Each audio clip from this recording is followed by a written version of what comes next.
Here it goes. And we're live. Was that it? Yeah. It doesn't play the opening? Video. No, it doesn't play the opening unless you click play on it. Well, I don't know where that is. Oh my goodness. Oh, this. I have to do this.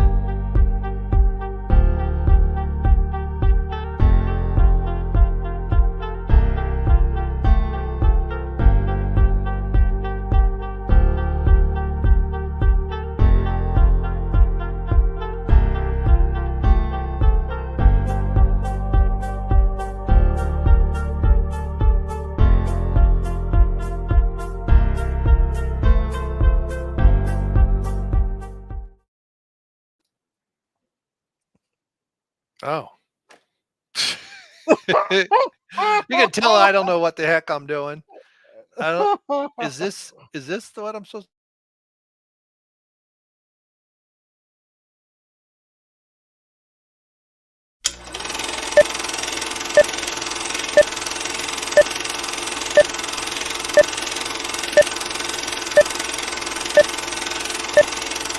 The following program is rated TV MAL. It contains strong language and is intended only for mature audiences.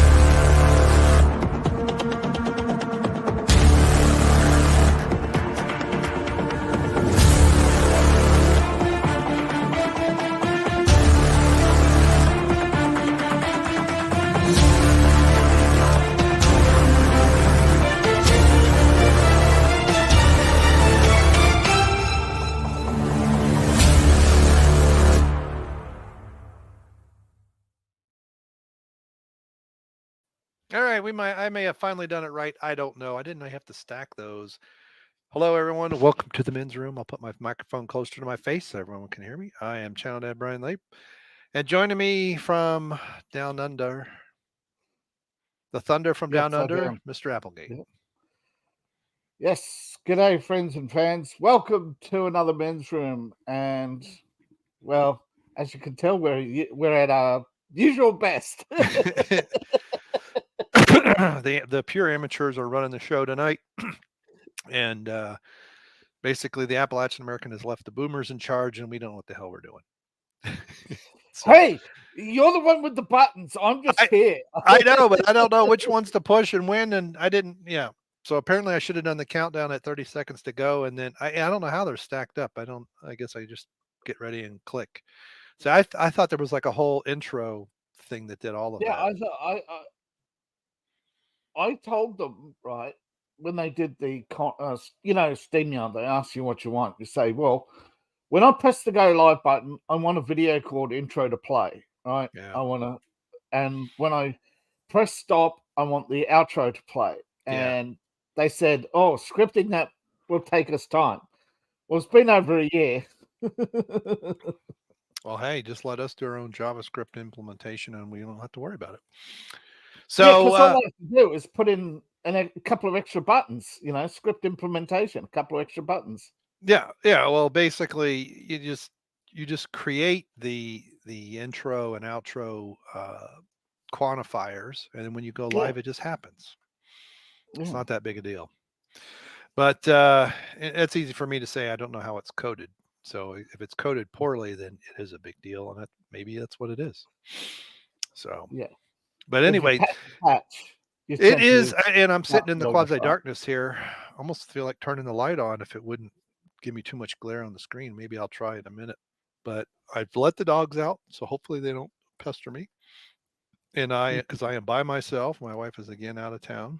She's now northeast of me instead of northwest of me. Put it that way. So, and of course, I'm always doing about 17 things at once because that's what I do. Anyway, so it is time in many ways for what? The year in review. So, for if anyone can remember how this year started, because I sure don't, I think it started with bullshit and it ended with bullshit. It just kind of started here and it went here. Yeah, the biggest story was Trump at the beginning and the biggest story at the end. Oh, yeah. The governor of Maine story every month. in on the action right at the end of the year because she needed her name in lights. She just following orders from No, the Führer Obama. She actually admitted on CNN Live that she did it because it was a historical decision, and that no matter what happens, her name will go down in history. That it will. As the first. Which, as you know, is the obsession every month to come up with a new first. Yep. The first movie on Wednesday to feature a black woman, She'll be the first governor hanged for treason. But no, she's Secretary of State. Or you're talking about Kathy Hochul. Oh, she's Secretary of State. So it's even worse. Yeah, the one in Maine is Secretary of State. Kathy Hochul is Governor of New York. Yeah. And she hasn't made a determination yet. California has. They're letting him stay on the ballot. Gavin Newsom said it'd be political suicide to take him off the ballot. Yep. Sorry to cough in everybody's ear. I'm just trying to understand what in the world went on in January of this year. So, well, we had more than a bunch of flights being canceled. We've had that going on now.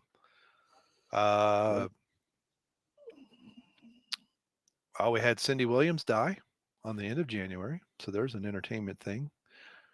One of the stars of Laverne and Shirley, for those of you old enough to remember that show. That was back before they let women on TV. You got to remember that? It was once, Laverne and Shirley was once must-see TV and had died with a whimper. Yeah. You are, am I lagging for you? I think it happens with all news shows, right? All news shows at that period were very popular at the start, right? Because they had no competition. You had free channel, and they would choose which day. They'd divide amongst them the days that they would have their new shows on, so they'd have no competition. Yeah. Well, even, it was a spinoff of Happy Days, and even that show, what was it? Died with a whimper. Second, well, yeah, but I think it was season 3 it was almost canceled. It was around the time Ron Howard left. Cost. Yeah.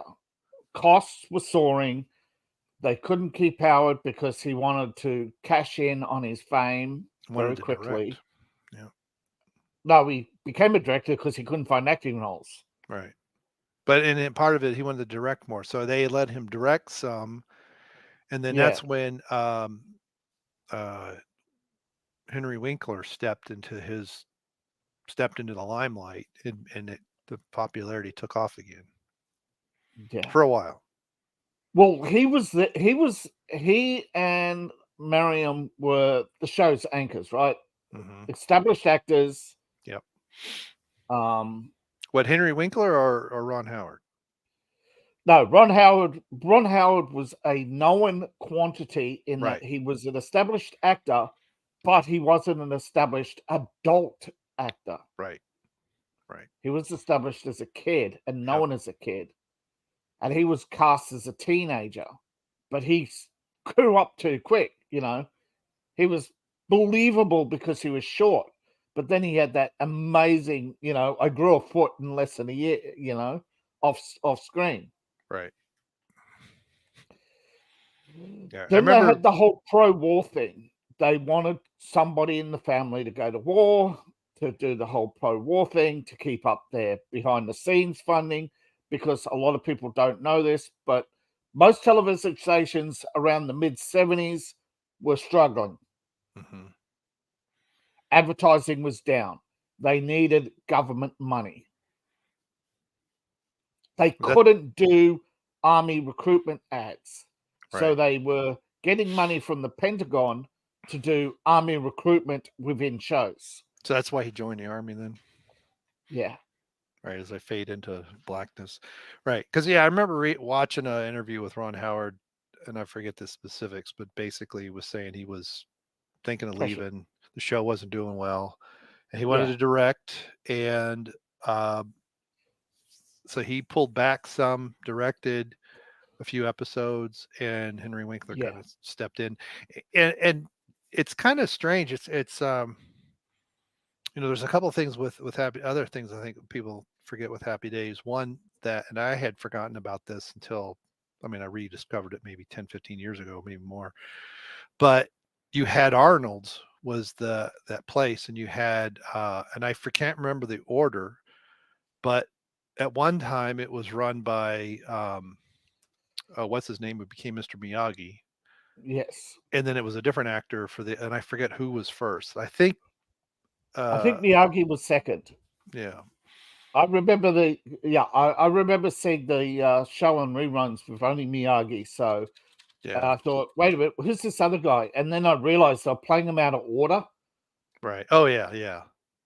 And when I looked at when I got the show on digital and I saw it in order, it made sense.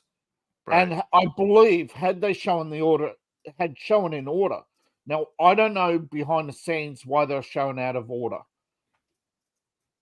But I think it was contentious that they had didn't have Joni in every episode. So they had to bunch her up for some reason. Oh. So they would have Ron Howard at the start in his episodes bunched up at the beginning, and then the Joni episodes in a bunch, and then the Henry Winkler episodes in a bunch, even though they indiscriminately, even though they weren't even across the show. Right. Yeah. And they were out of order. Yeah. Aaron Moran was in 239. And see, Ron Howard was only in 170 episodes. And then but Henry if you Winkler actually look at appearances, and Marion and half Tom the time were all 255. So they were in every episode, I think. Yeah, but half the time you realize that it was most of the time it was interactions between Miriam and the Fonz, or the boys and the Fonz. But Joni was the one just passing through every time. Well, until her and Scott Baio became a thing, and then Joni Loves Chachi was a spinoff. Yeah, so Arnold was Pat Morita, and then Al was the other guy, and the actor's name was this Al. one who started out, and they brought him back a few times. Yeah, so that's why they showed it out of order, right? Because they had all of him and then all of Pat Morita, so they really mucked that show up. So it looks like he was there in 74. Yeah. Okay, so he was off and on. He was there in season 2 and then came back in season 4. He was the chef, then he was the owner. And then Pat Morita was there, it looks like 70, and he was only in 27 episodes. So 75. So he was in between. So basically he was there. He was Arnold until 77, and then they called him Matsu. Oh, okay. Then he went by his full name after that. Yeah, it looks like they brought him back in 79. So, because the thing is for me, a lot of these shows ended in 78, 79, because that's when our TV broke, early 79. And we didn't buy another television until 80. I want to say 82. I had got one for Christmas at 82. And then we moved to Germany, and so that TV didn't work anymore. So, see, Miami Vice killed Happy Days, because at that time, if you remember that era, whatever show was announced as number one from their debut became the number one show that every channel would report on. You know what I mean? They're kissing each other's ass. Yeah. So when Happy Days was no longer the number one show, viewers instantly gravitated towards Miami Vice because they were told that was the number one show. Right. Yeah. So that was 84. Yeah. And Happy Days ended in 84. And what's interesting is like the Dukes of Hazzard, or several other shows that I vaguely remember watching Dukes of Hazzard when we lived at Fort Ritchie. And I think it was around the time when there was a contract I don't know. Because sometimes you see these, in the summertime when they're reruns and they're actually a couple years old. Yeah. But by then I was getting into Knight Rider and A-Team. And then we went to Germany, and there we would get shows at least 6 months behind, if not more. Yeah. On AFN. And so you didn't have everything. And so a lot of these shows just ended while I was overseas. And and to me they ended like 1980, but they didn't. Yeah. They ended in 85. You know. Yeah. It's weird. When I was in Europe for a couple of months, right, we were getting music brand new, right, fresh from London. That wasn't even when I came back to Australia, people still hadn't heard of, right? Yet, Yeah. when I was there, it was the opposite with TV. They were like 3 to 5 years behind. Like they were debuting Miami Vice, and I said, "Oh, I've seen this," and I said, "How can you? It's brand new." Right. Yeah. Like the kid in Back to the Future, right? Yeah. Back to the Future was another one. They actually got that a year later and thought it was new. I wondered how people knew the plot. Right. Well, you got to remember, I mean, the internet was out there, but not like as we know it.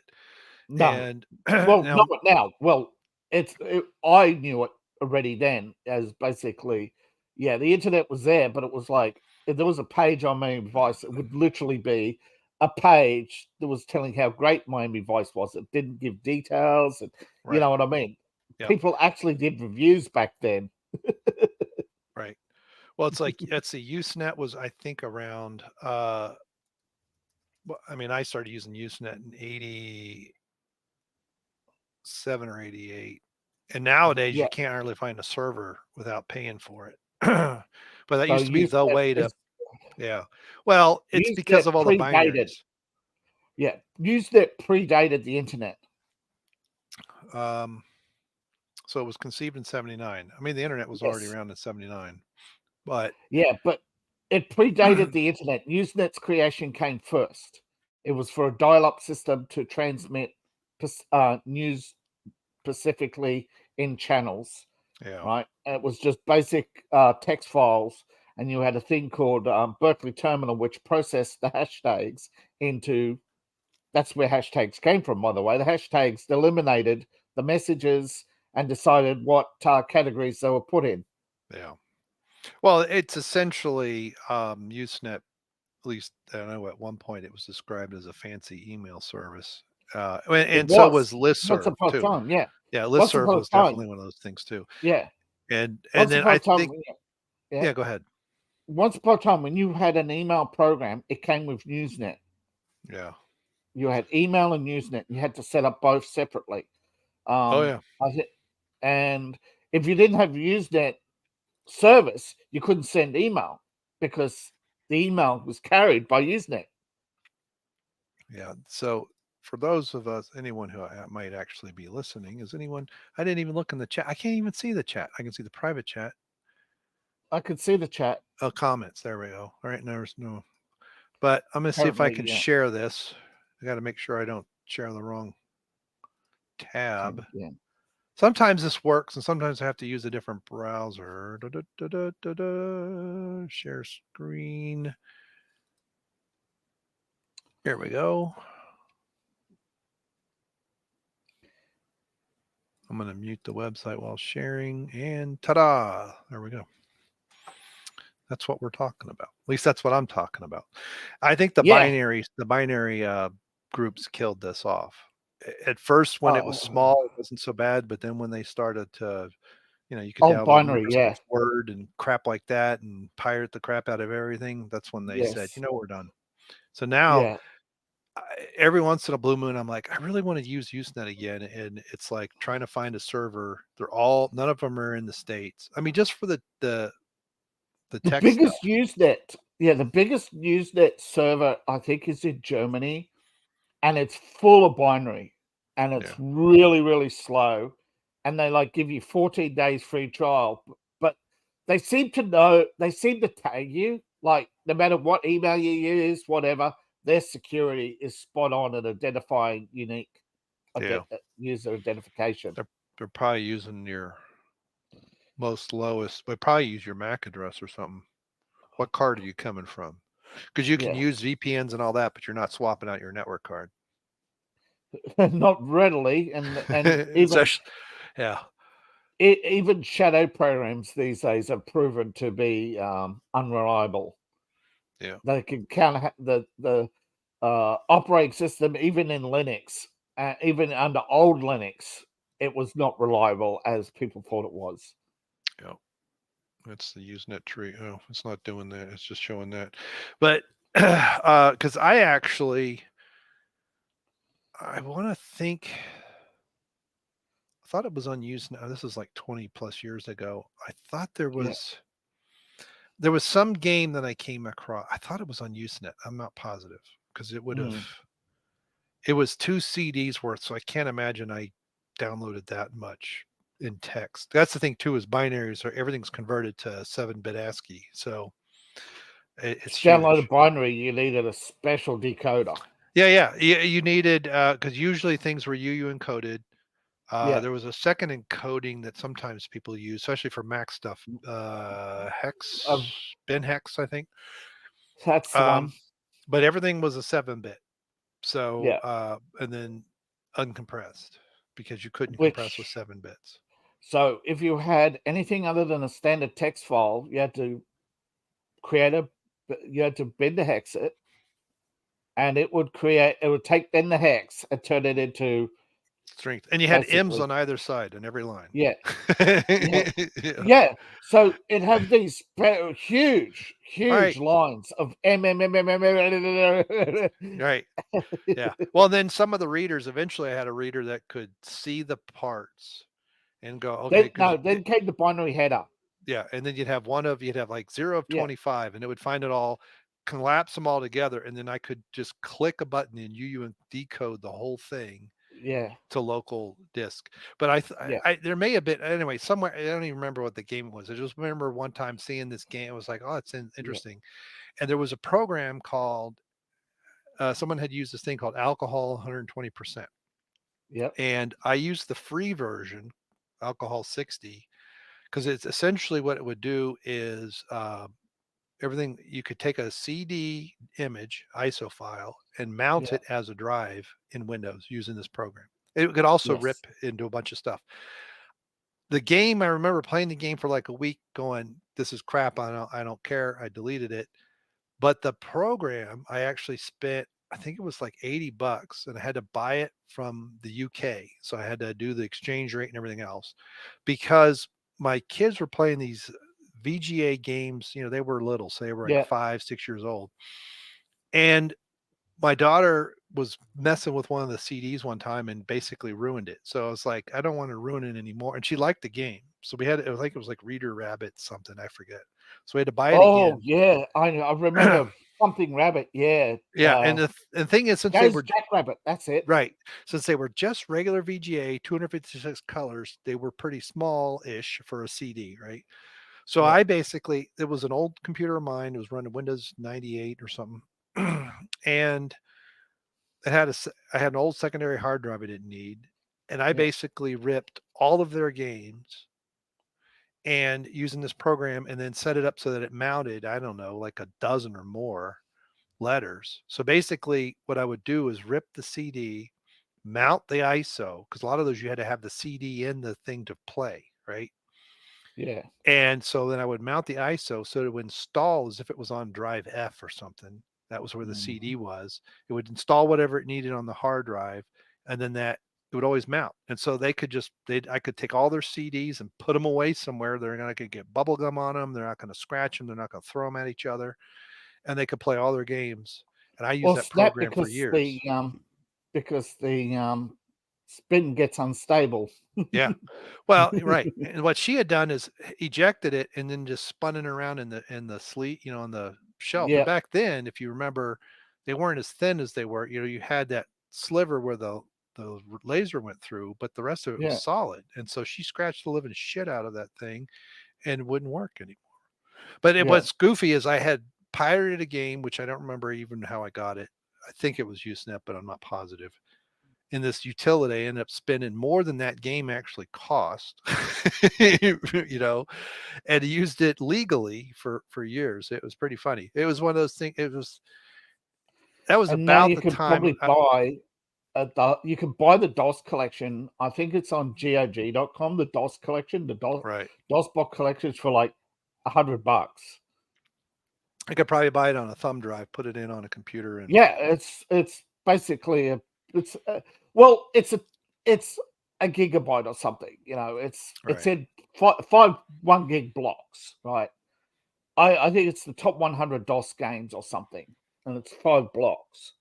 Right. The amount, yeah, you'd be surprised how it shows up as 5 drives, repetitive, basically. yeah. Right.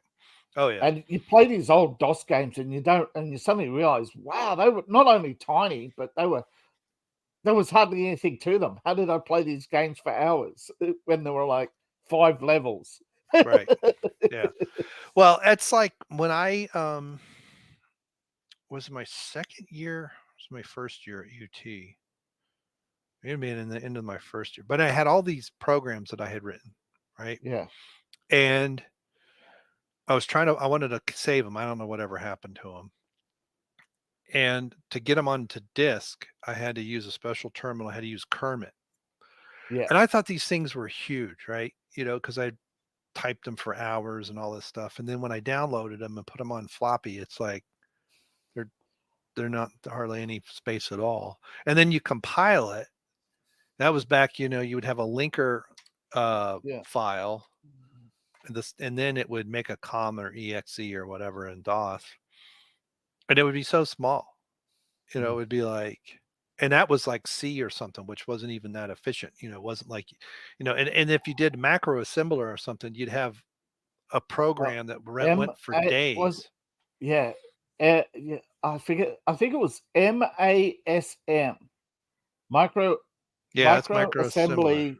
Yeah. Assembler, micro assembler, and you get it'll basically it'll take any compiled program and basically strip it down to its micro assembly code. Well, take that all the was hashtags and right. It was Microsoft Macro Assembler, because that was the big.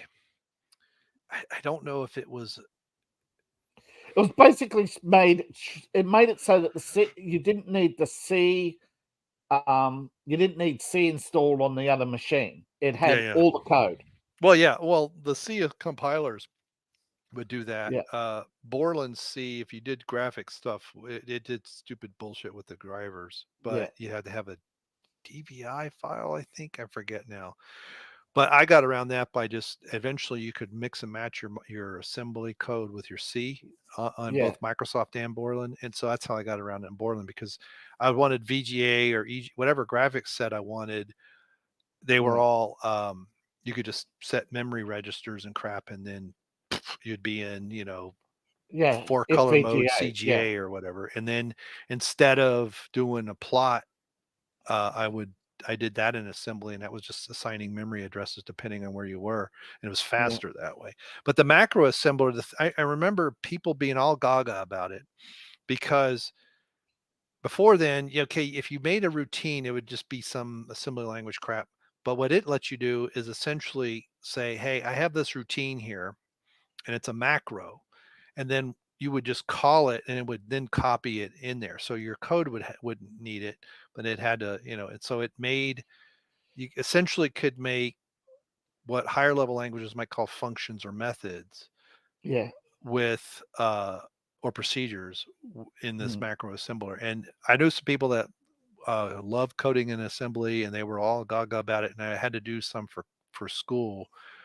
And it was one of those, when that semester was done, I would rather starve than do that for a living. I knew, right, a couple of the professors, right, they were saying when you sat down at a computer, when you started, right, the keyboards were all numbers. Yeah. Everything you had to know, everything was coded, numbers, and the keyboard wasn't even from keyboard to computer. It was keyboard to punch card, and the punch card would be, and the whole idea of assembly was assembling the punch cards in order of execution. And they weren't necessary in the numerical order.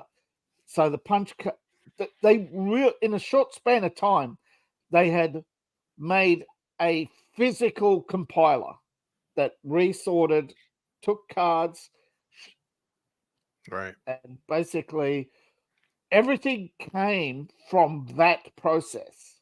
Yeah. Well, it's like I've heard Uncle Bob talk about this, and I think he's disingenuous in many ways.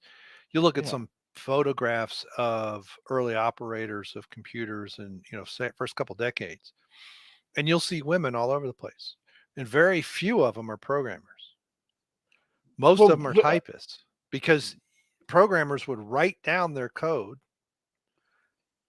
A typist would type in the punch cards, and then somebody would run it. Yeah. Assemblers. That's what they were called. Right. But they weren't, very few were programmers. And then when programmers got keyboards and could do stuff directly, the women kind of faded out. And I'm like, they were just glorified typists. They weren't programmers. So it makes sense when you replaced that need, right? Yeah. And remember, were typing. Programmers were in teams who had to do everything numerically and had to and then break everything down into blocks and make sure that they had every block ended with a reference to reference blocks, and because they had to go through punch mark machines, and then they had to be formatted. And so what programmers did is realize that the formatting took most of their time. Right. So what they did is they did the code in blocks and then had others break down those blocks, and then they had others create the punch cards. Yeah. So it created an entire industry bigger than the movie production. In many ways. Just to do the US Census, They had like 25,000 typists going through formatting punch cards. Yeah. Well, I remember when I first started doing assembly on the Apple II. Hold on a second. I accidentally opened something. God, I would have to write down all my code, what I wanted to do, just by hand, because you had the monitor, right? Mm-hmm. Then I would convert every operand until its hexadecimal number. And then if it was like a move instruction or load or whatever, and then the Motorola, the 6502, the CMOS 6502. I always wanted to say Motorola 6502, which is wrong. It wasn't. It was a off-brand. Was an off-brand license. Big Indian. So you had to flip your memory addresses. So you had your 4 hexadecimal numbers for each memory address. Then you had to, it's 2 sets of 2, and you had to flip them. And then I'd write all that out, and then I would get on my friend's Apple II and go in the monitor and put all those hexadecimal numbers in, right?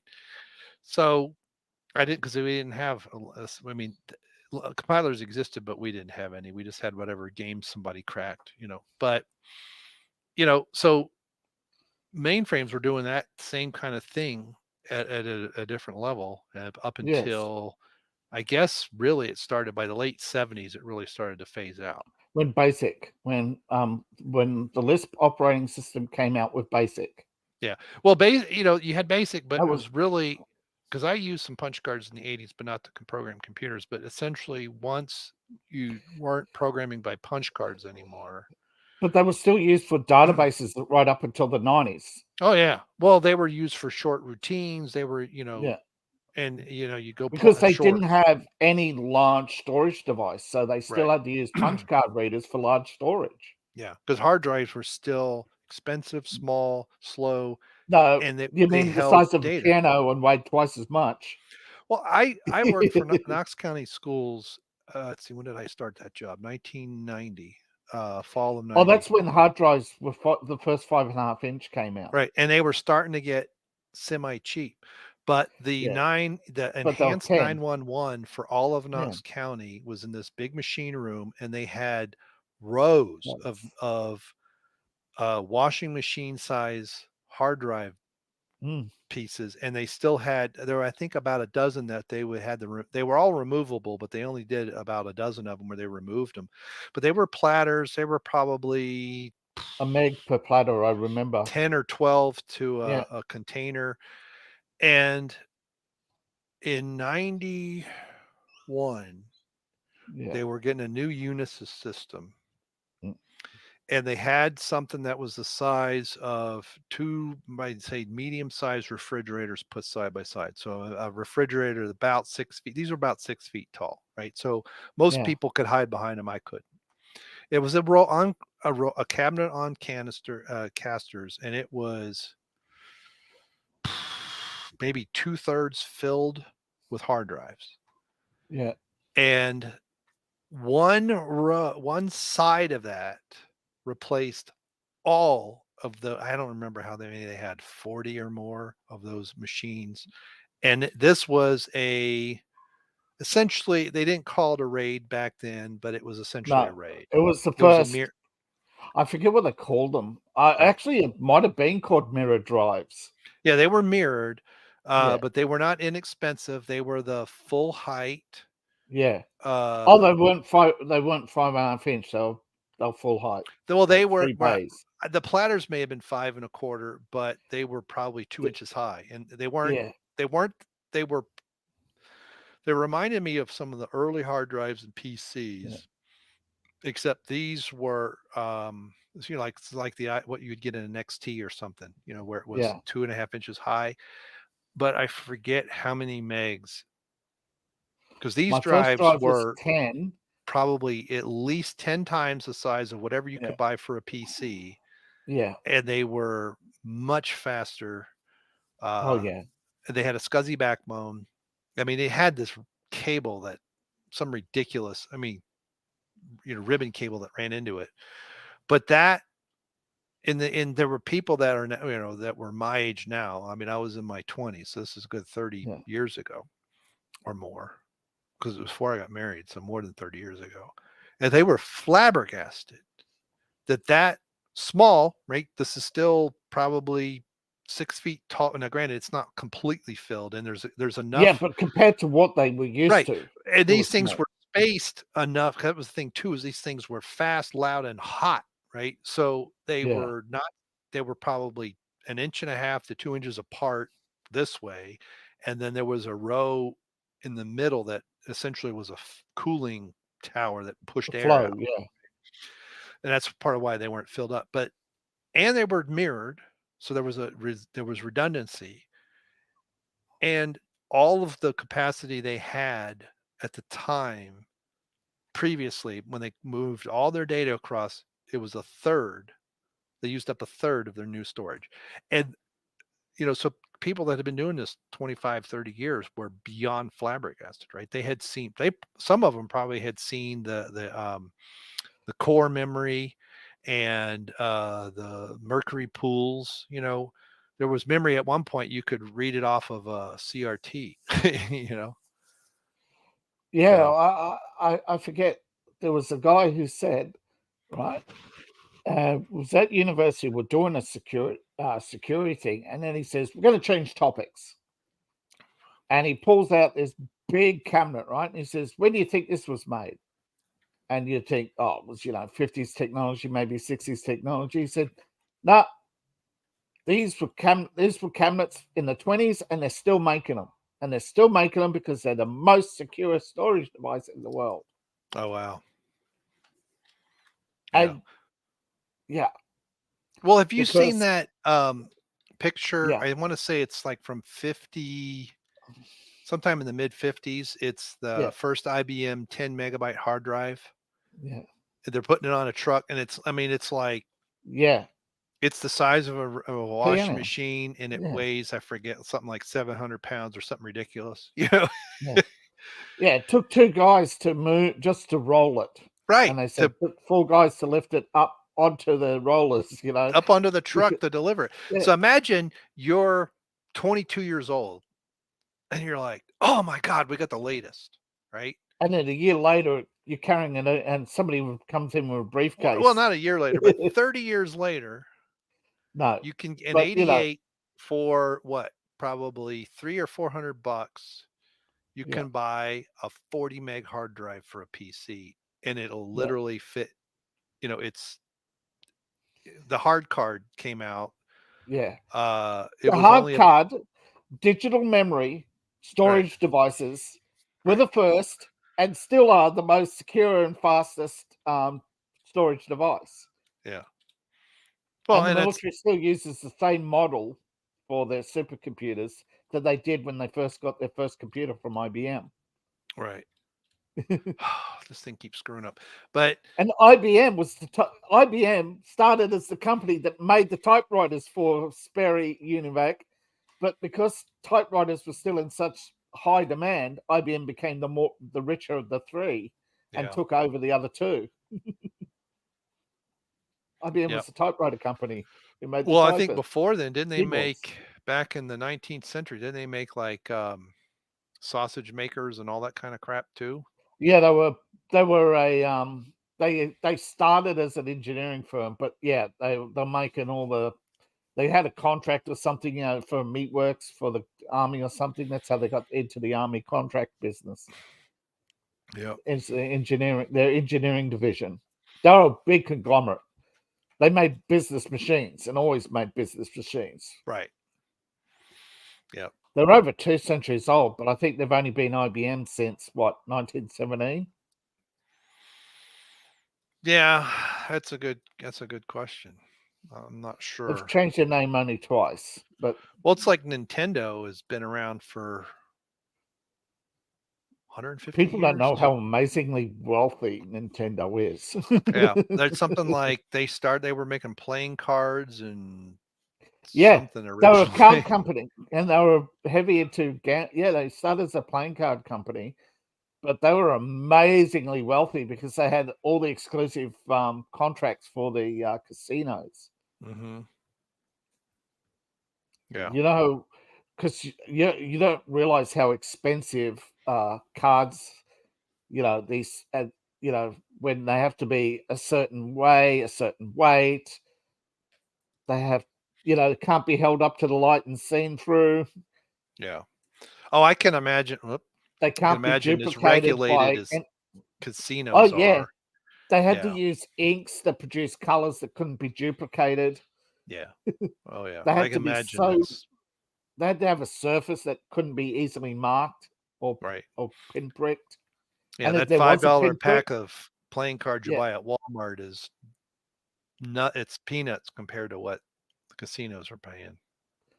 Yeah, because they're not just paying for the quality they're paying for the security. Yeah. Well, and there's regulatory things, right?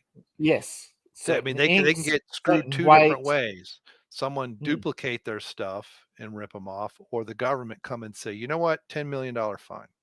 The government comes along, picks up a card, holds it to the light, and they can see through it. There goes your casino. Yeah, you are screwed. So yeah, I imagine they pay that pretty penny for those things. But they have to buy it. But the thing is, if the government comes in, holds the card up to the light and sees through it, and that card has a government certification number on it, the casino says that's on you because it has that invisible certification. Well, and unlike other things where they're making millions upon millions and sell them in every store and every gas station, they probably can't resell those cards except, and many times it's probably to a specific casino. Yes. Everyone's got something slightly different, so that increases the cost. But yeah.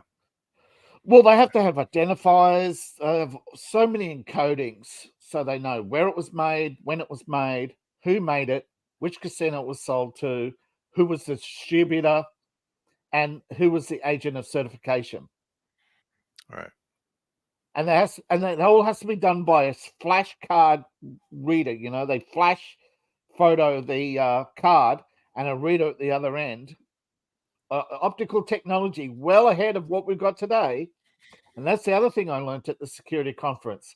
The technology we have today, some of it has been around forever, but there's still there are government agencies that have a 20-year advantage.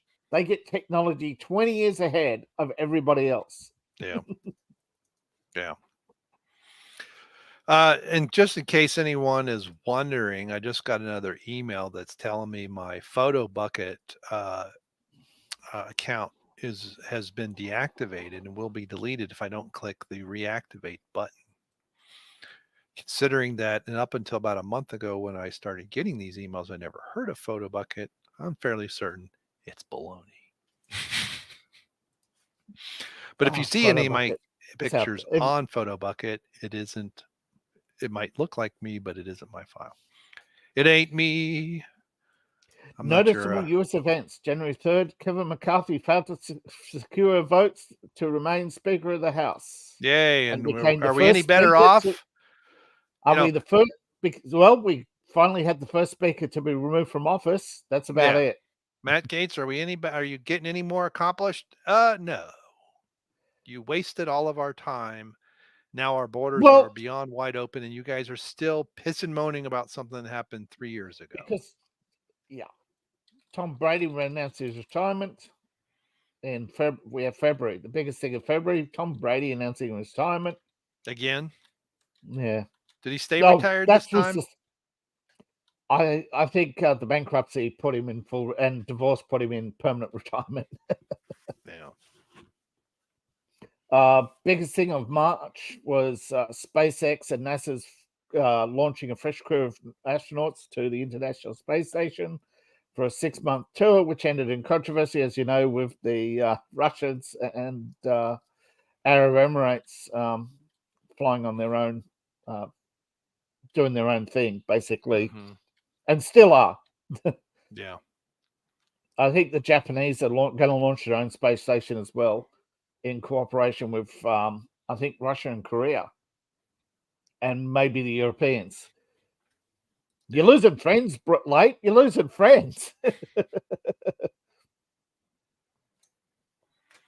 April, we had Tennessee House of Representatives expel members. Yeah. And this is again, I'm going to talk about that a little bit. Yeah. This is, again, in my opinion, this is why I don't vote Republican hardly ever. I mean, I'm not a registered Republican for years. It's just bullshit grandstanding to make it look like they're doing something. Yeah. But what really needed to happen is those members needed to be held and not just kicked out. They needed to be prosecuted properly. They did violate the law. They did essentially, they led an insurrection, a real one, not this garbage that they're pinning on Trump. They deliberately unlocked doors to allow outsiders into They disrupted official proceedings, and they should have been charged in that vein, not this political grandstanding nonsense that the Republicans will do and then beat their chest and say, look at what we did. And that's all they did. And then they held a special election and they were reelected back in. But they did not prosecute them the way they should have. And that's all on purpose. Yeah, because they knew it would be a farce that would create more headlines. Yeah. This has been the driving motivator since the mid-50s. Right. So now they have elected these two communist agitators, because that's what they are, back into the State House of Representatives. Yep. But the electorate will not punish them because the electorate hates white people. I mean, yes, they do. Though in their districts, absolutely. And they've been trained to do that. It's one of these things, again. Trained monkeys. That's what, yes, it's the 50s. And what was it Frank Marshall called them? Trained monkeys. We will train them like monkeys until they repeat ad nauseum everything we want them to repeat. And they did the same thing to rednecks for decades. Until the civil rights movement opened their eyes. Now, granted, you can still find some, I get it, but the turmoil of the 60s really opened the eyes of a lot of Southern whites when they realized how much they had been played and made to hate people they didn't know. Well, one guy, I forget his name, they asked him the name of his lawyer. They asked him if he knew anything beyond the name of his lawyer. Who introduced you to the KKK? Was usually a lawyer, usually somebody they didn't know before. Right. And when they were told he's a Jew from the Southern Poverty Law Center teaching you hate Jews, don't you find this rather bizarre? And his business partner is black. And did you know that the head of the KKK was really a half black Jewish man? This was all a farce. Yeah. And they really did not know. They really had no clue. How would you? How you don't know who these people are? And this is, isn't what How would you join an organization you knew nothing about? Because they were offering them jobs and money. It was the only way to get a job. It was the only way to get into politics. It was the only way to get promoted. Yeah. The Democrats were using the KKK and their positions of power to channel white people into the KKK without even knowing. If the Democrats have been using undereducated, we'll say, folks, of every color to Yeah. control them into doing what they need done. Since And they did 1776. the whites, and Thomas Sowell covers some of this in his Yeah. Black Rednecks and White Liberals. Yes. The rednecks were called rednecks before they came to this country. They were and this is where the so-called black culture comes from. Yeah. It's the Scots for a lot of them. There's some Irish, but a lot of it's Scots and English. In that, what Was during return for during the redheaded people. 19th century was pretty much a border, between Scotland and England. It was a lawless area. They immigrated because of various different things happened, economic things. They immigrated. They went into the Appalachian area where I am now, and I have some of my ancestry is these folks. You got some of my relatives up there too. Yeah. So, but yeah, I mean, on my literal relatives, actual relatives. Yeah, my dad's mom's side, there's somebody came through this area, 1836 or something. I forget when, but a lot of them ended up in Michigan that I'm come from. But the Trinary family is bigger than that, and because they settled in Trinary, Michigan, and some of them eventually made their way down, and I don't remember the whole thing. But anyway, I don't want to get sidetracked. Yeah.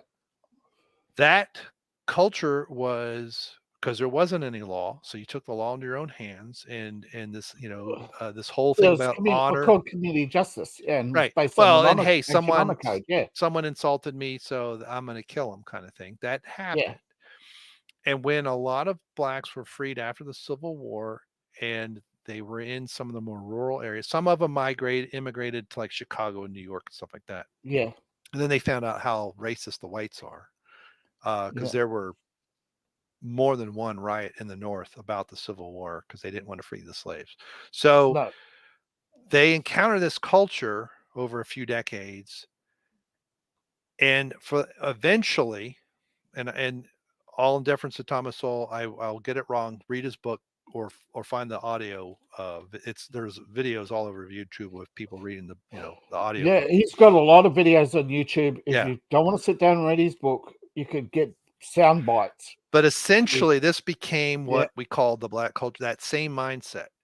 And that when the Democrats could utilize the ignorant white Southerners that had this background, they did. Yeah. And it's just two versions of the Klan and a bunch of other crap. Yes. And then when they started to get educated and realize these whats are using us as their pawns, they started to move away from that. Well, and that's I think it was. Yeah. Well, first it was the Korean War, when the vets were coming back from the Korean War and saying it was a big lie. There's no jobs for us. They promised us jobs. They promised us housing benefits. They sent us to war in a country they knew anything about, and they went there and they were a bunch of racists, and they didn't want the whites there. They didn't want the whites to help them win. That was like, whoa, these guys out racist us, Yeah. Because they were telling the Americans to send the black soldiers home or else. Yeah. Oh yeah. But anyway, the short of it is that's where that culture comes from, is this frontier mentality that existed for a long time. And when people started to get educated, and this is the same thing that happened to blacks in the pre-Civil War, pre-Civil Rights movement. The blacks congregated towards the Republicans. They were getting educated. The Democrats panicking. Right. They got educated, and they either became more conservative, libertarian, minded for the most part. But again, it's the same party using that same mentality. It's like, say, the skin color is irrelevant. It's the mentality of victim mentality, the background of the person that they're using to exploit. The Republicans' problem is like when people got to a certain point, they're like, okay, you're on your own. Which is the way it should be. And the libertarians are like even more steps removed from that, like, get your education, but leave me out of it, kind of thing, right? Yeah, I'm not going to defend you. You're not going to drag me into your fight. Yeah. Right. And that upset the blacks because they thought somebody had their back, finally. You know what I mean? Oh yeah. Well, no, I forget the leader in golly day. When was it? Because they basically did the same. I want to say it was in the 1870s. I can't remember if it was right after the Civil War or right before. So maybe in the I think it 1850s. was before the Civil War. The Black Republican movement.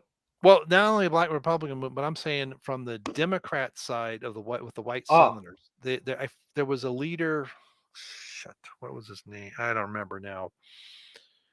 There were multiple times because the British had to deal with this in the area where I am now, and especially toward a little bit more east in North Carolina. I mean, where I am now at the time of the Civil, twice this area tried to be its own state. Yeah. And if they wanted to do, they try to secede from North Carolina right before the Revolutionary or right after. Golly, I wish I could get these dates right. Yeah. I want to say it was right around that same time. America's had it was denied. dozens of separatist movements. Right. It was denied.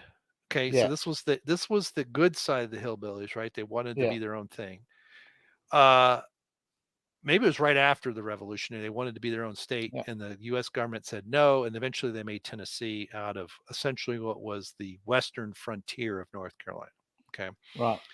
And then during the Civil War, when Tennessee seceded, the county I'm now in, this whole area actually, almost all of what is now East Tennessee, not quite all the way down to Chattanooga, but Johnson County, Carter County, Washington County, Knox County, even did it, Sevier County. They got together and wanted to secede from Tennessee and still be part of the Union to be the state of Franklin, which the Tennessee legislature, and because like around here, if you look up Johnson County, where I am now in Mountain City, it wasn't even close of the vote to stay with the Union. I mean, it was like, and if you look here, there's not enough land to have enough of a crop to afford slaves, right? So you couldn't even, this is part of why, right? This is part of why the whole thing with the hillbillies and drinking their corn and all that, because what corn you could grow was pretty much, you either fed it to the pigs or you made alcohol out of it because you couldn't eat it because the ground's too much clay. And so this area has been very independently minded. And so it is kind of goofy when you see someone throwing the rebel flag, because it's like, if you would have had that flag when that flag was in use, you would have been shot. No questions asked. that flag the rebel flag, even when it was in use, wasn't widely accepted and eventually dropped. But nobody remembers the Confederate flag, the real one, the real stars and bars. No, I mean that was the battle flag of the Army of Northern Virginia. It was not the flag of the Confederacy. No, but anyway, the Gone with the Wind, because they only had, because where they shot it, and the only flags they had featured that. That's how it started. Yeah. When they were doing the filming in Virginia. Yeah. Because it's the only flag they had. Because it was actually against the law, and in some states still is, to fly the Confederate flag. The real one. Yes. Yeah. But anyway, my whole rant is that the same types of politicians who took advantage of the ignorant whites took advantage of the ignorant and poor blacks. And then when they don't I prefer to refer to ignorant people as people who choose to be ignorant. Yeah. Okay. So undereducated, we'll say, right? Yes. And quite often not from their own fault. Yes. This is why people like Thomas Sowell and who's the economist? Sorry, but Thomas Sowell did a good talk on why you shouldn't call people ignorant, unless they choose to be. That's fair. Who was the? Well, Walter Williams. Yeah. Why a lot of them they were appreciative that they came of age before the civil rights movement, because they were able to educate themselves without man, it looks like I'm just in a disemboweled head now. I don't know how it's getting darker. We started this after sunset, but and now essentially the culture, because of Hollywood and others, and we can we can say it's the orange juice that's doing this, and maybe it is. I think there's a greater evil behind it than just the orange juice people, or apple juice, or whatever you want to call them, where it became profitable to keep people in this state. And so all the media that is created. So they created the food tree, basically to Right. deny us essential nutrients that would enable parts of our brain to fully function. Right. And that's why they're getting rid of the meat, right? They're coming after all of us. People haven't figured it out. Because meat is the last free cognitive well, that's mineral. Yeah. essentially what is supposed to have kickstarted the human brain. Well, see, the thing is, they've been denying us nutrients slowly over time to see how they can replace them, adapt us. Now, my conspiracy theory is, my personal theory is, they've told us through many mediums their plan. Yep. That Orwell, over decades.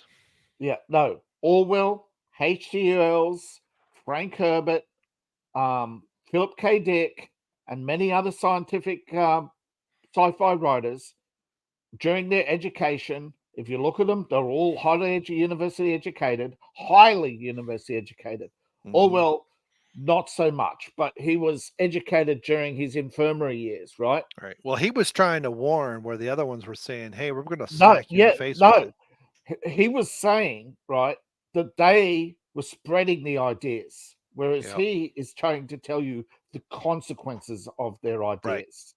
Right. And Huxley with Brave New World. Huxley was the one who Huxley was the one who sat down with Orwell and saying, "Bud, you're educating you not to warn people, but to spread the ideas. Right. That's why they want Animal Farm. That's why they keep telling you to take this certain direction with Animal Farm. You have to abandon Animal Farm and write a new book." He convinced Orwell to write 1984. Yeah. But I mean, it was a warning, and yeah, it was a wake-up call. Huxley went to Berkeley and warned them that if they continue on their path that they are currently on of elevating non-conformists to positions of power with chips on their shoulder, that those people with chips on their shoulder will take away the rights of others to justify their positions of power. Yeah. Well, what was Huxley's because Brave New World, I thought Brave New World was kind of waving in her face. Then I thought his second book was a bit more not widely accepted. Brave New World's the only thing most people know him for. Yeah, I know, but I thought, if I remember correctly, I thought his first book was kind of like, "Hey, this is what's coming, ha ha ha," and then he had a change of heart and he kind of gave more of a warning in his second book. Was it more? Well, that was after he went to Berkeley. Yeah, they treated him like shit, and he's more of a warning, saying, "Yeah." Once he realized what these people have with these chips on their shoulder and how they treated intellectuals from, basically because he was British, they treated him like a second-class citizen. Said, no, you're a piece of shit. We're going to treat you like a piece of shit because you're white. You're a British imperialist, Right. Just by guilty by birth, essentially. Guilt by birth, yeah. Even though he was an anti-imperialist, and I'm still a member of the Anti-Imperialist League. Yeah. He which actually had some American presidents as members. They were trying to dismantle the British Empire without creating war. Sorry, but one of my dogs farted because the biggest problem with dismantling an empire is somebody else will come along and want to take it over. Yeah. Well, look at the power vacuum in France once Napoleon was defeated the second time. Well, that's why they didn't want him back in power because they had a deal. But the deal was screwing France. So that's how he came back to power. Yeah. Or even just after the French Revolution, then they were just killing each other. He was an asshole with a chip on his shoulder. He was the grandson of an Italian aristocrat, but wasn't elevated to the aristocracy because he was an ignorant child. He wouldn't do his school learning. Right. But he was very good at trigonometry. And so he got a commission with the French army and was going to become an aristocrat, but then his aristocratic wife turned out to be a slut. And that threw him over the deep end. Then he hated all aristocrats after finding out what degenerates they were. Yeah. Well, and this is what happens with a lot of revolutions, right? Yeah, right. Go ahead. Imagine, though, you're a man who betrayed your oath, betrayed your country, betrayed your people, and then you get surprised by the people you betrayed your country for betray you because they can't trust you. Right? You proved yourself untrustworthy, right? Well, look at how often in history, when you get someone who turns turncoat or betrays, even with the Islamic conquest of Constantinople, right? They killed all the people who helped them. The They were the people first. who open the gates, the people who help them, the people who tell them how to get around something, and they conquer, and they come forward for their reward. They're the first ones. Jews. They They're the first one dead. Yeah, they exterminated over 100,000 Armenian Jews who helped them destroy the Christian Empire. Yep. And yet George Soros hasn't learned that lesson. Because where did they flee? Where did the Armenian Jews flee again? Hungary. The Austrian-Hungarian Empire. Yeah. And what did they do? They created the Russian Revolution. Yeah. Zelensky's grandfather. Remember Zelensky saying his grandfather was a hero? Yeah. Who did he fight for again? That's right, the Communist Revolution. Who did what? Killed 10 million Ukrainians. You don't hear about that. In 1935, Zelensky's grandfather was part of the slaughter of 10 million Ukrainians. Yeah. What a hero, right? Hero of the revolution. Yeah. Well, look at we talk about the Bolshevik Revolution in the Soviet Union, but before then there was a Menshevik Revolution, and that was who was in power first. They were pro-democracy, real democracy. They were liberal. They were liberal Democrats. And they had the Tsar in exile. Well, in house arrest. I mean, the Tsar wasn't in power when the communists took over. The Tsar had no power. The aristocrats had no power. They were the scapegoats because the Medoviks had already fled. All right. And then the Bolshevik Revolution happens, and then they wipe out everyone of the former.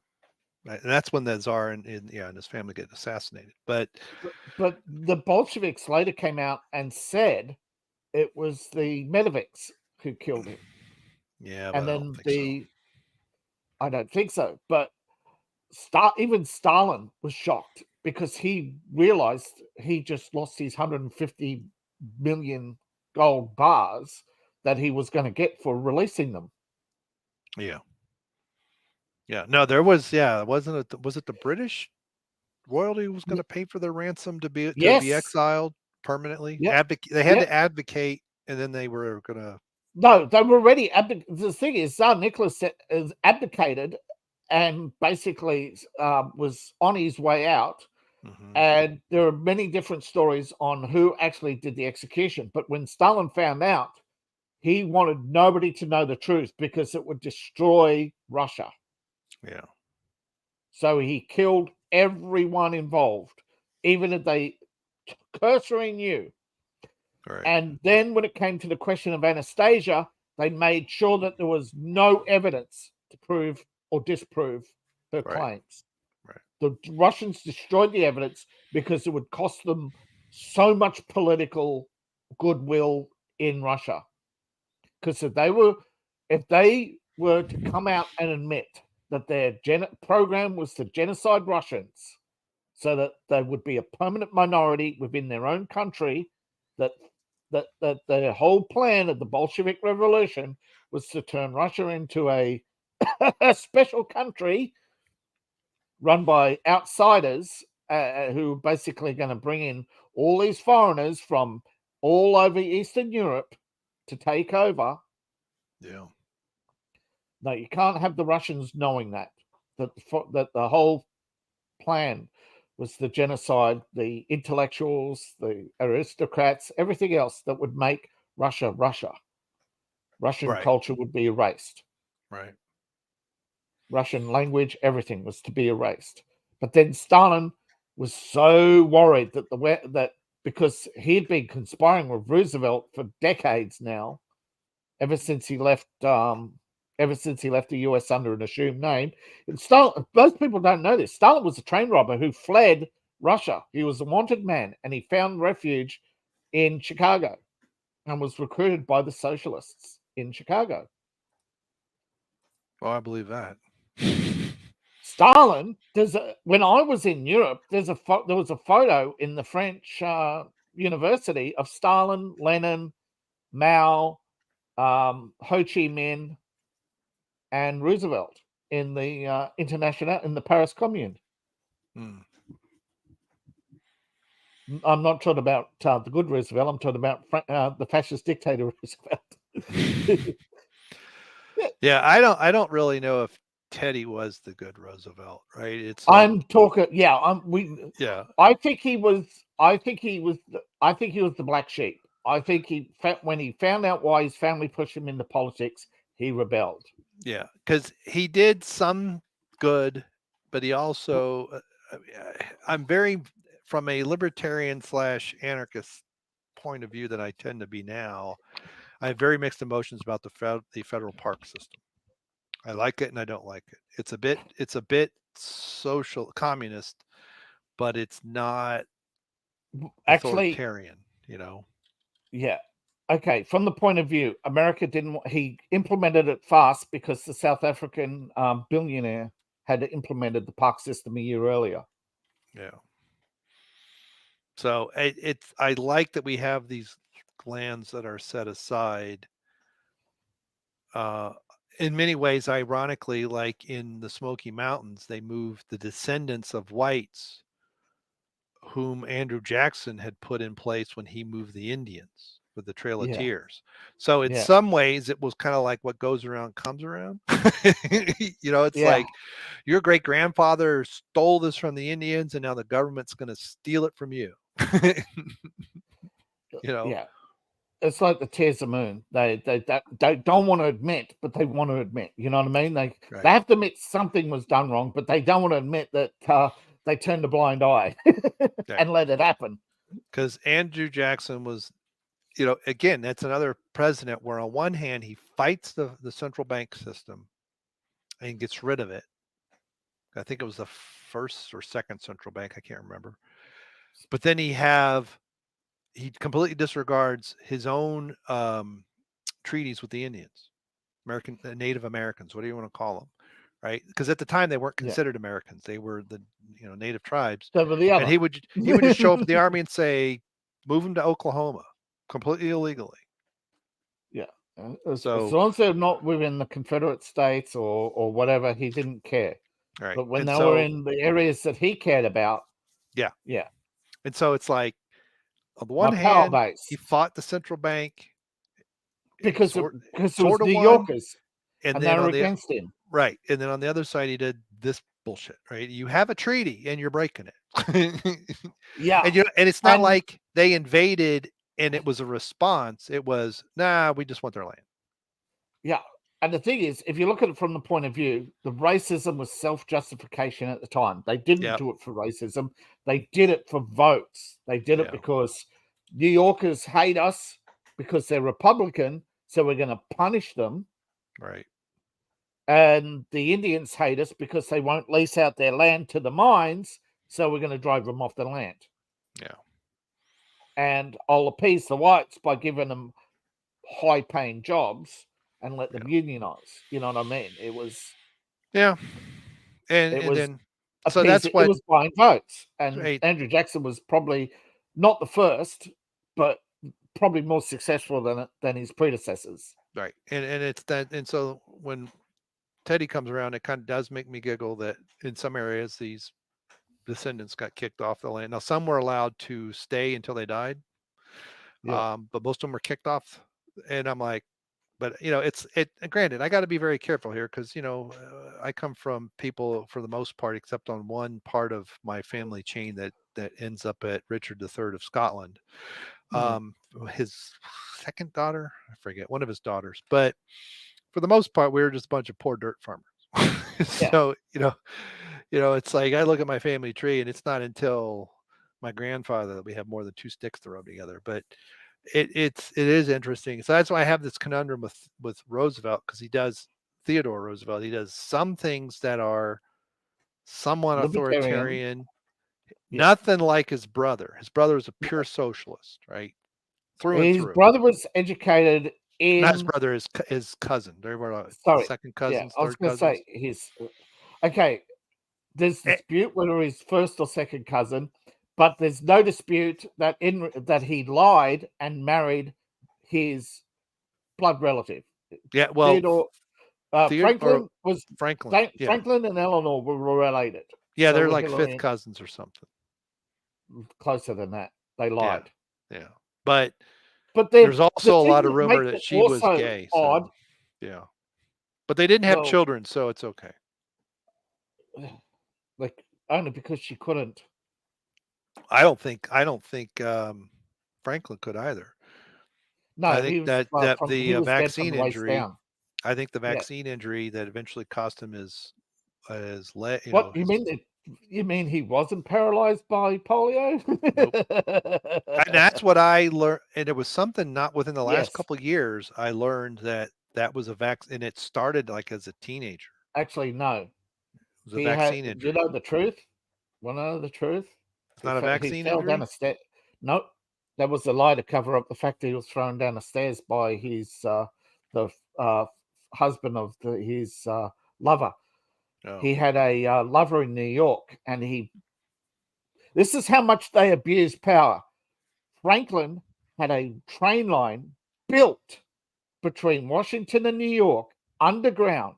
Mm-hmm. It's still there today. Yeah. And when he was in New York, he got thrown down the stairs because when he claimed to be the president, he says, "Where's the Secret Service?" Looking around. I thought you're supposed to be in the White House. You're giving a speech right now on the radio. And he couldn't talk his way out of it. So thinking that he wasn't the president, threw him down the stairs and said, "If I ever see you near my wife again, I'll kill you." And then later found out, and then, of course, they had to whisk the president away because at the time the Secret Service were rather haphazard. They didn't think anybody would dare attack the president. You know what I mean? Yeah. It's something I saw. I could have sworn that he was having issues as a teenager. He was. Yeah. But being thrown down the stairs is what really kicked it off. Dislocated his hip. Yeah. Yeah. And and he could no longer walk. Well, I knew about the secret. There is a video on YouTube that talks about that secret railway. Secret tunnels, the railway car is still under some building. I forget what. It's the last presidential car is still under the It's still under the. But I didn't know he did that as president. But yeah, he did that as president. I think he had a vaccine injury that started some other stuff. But yeah. And he was a very old young man, and he could walk. He used the wheelchair and his injury as a crutch to win the sympathy vote. Yeah. Because anyway, he was an avid. He was avid that he was going to bring in fascism in America. He was drafting policies that mirrored Hitler.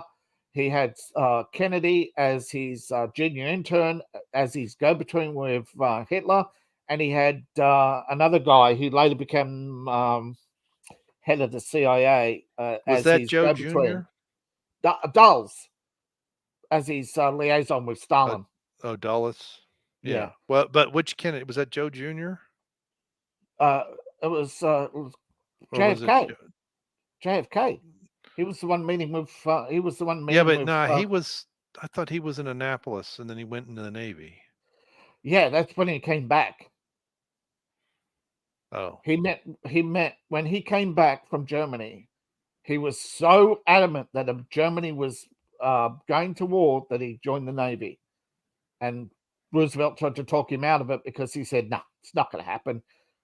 Don't worry, it's not going to happen. Franklin, he was there before the war started. Okay. Yes, he was there before the war started. Yes. Who's this? We got to have Seth join in. He's probably saying, "You guys are so off topic. I'm going to kick you all out." How do I add? Probably. Oh, there it is. There he is. He's in this car. He's got no power now.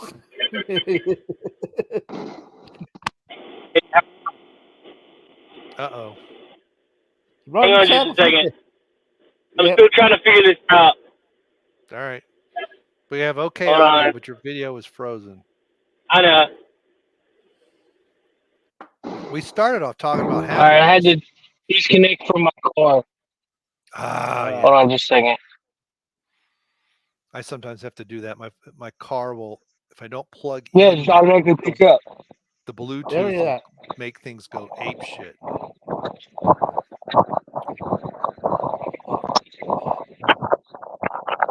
So what's up? I'm just leaving Justin's house. Oh, okay. All right. How'd it go? Heartbeat? Oh, he's chewing. That's what we're. Yeah, sorry. Oh, my bad, dude. I'm hungry. I wouldn't have thought it would pick you up either. So that's pretty crazy. He went there on a secret mission. He's on a secret mission from God. Yeah. Secret mission to acquire Power Rangers. Yeah, there was Power Ranger toys involved. Uh-oh. I didn't know they still made that stuff. Oh, yeah. It's vintage stuff. Ah. Yeah. I'm just a head in the darkness. That's cool. Anyway, he's got red lights in front of him now. I'm at a red light. Red light, green light, stop light. Yeah, we've been talking all kinds of crazy stuff tonight, man. We talked about happy days. What was that other thing you said happened, David? You were reading off the happenings of 2023. The biggest stories of 2023 started with Trump, ended with Trump. Kevin McCarthy. Oh, that's right, Kevin McCarthy. That was the last thing we were talking about. Yeah, because there was something else I found on CNN about PayPal laying off 2,000 workers. Dang. End of January. Yeah, PayPal, Amazon, Alibaba, all of them, not just in the US, but across the world. They're laying off a few thousand each. Yeah, well, that was in the beginning of the year. Who said there's no going to be? Who said there was going to be no great reset? Come on, who said it? Right? Yeah, liars. Yeah, my favorite now, and here I looked at February and CNN articles. And this reminded me, Windows 11 all year has been an absolute disaster. It's like one thing after another. Windows 11 has been worse. They just going downhill in a heartbeat. Good. Microsoft needs to go out of business completely. They should never have been in. Like Microsoft isn't the first, but like IBM, Microsoft, and a whole string of companies only exist because of government contracts. Yeah, well, that's even Mr. Elon is in that boat. Oh, yeah. But I mean, there's some industries that you can't fund privately. I mean, but even then, you shouldn't become like the richest man in the world because you've got a government contract. Yeah. So what are you eating, man? French fries, dude, my bad. French fries and hot dog. I was trying to grab something quick, drive through. French fries and a hot dog. What did you go to? Pals? Yeah. No, I went to Sheets. Oh, okay. Oh, Sheets. Oh, yeah. You better be headed home, man. You're gonna, because when you eat there, that's what you do.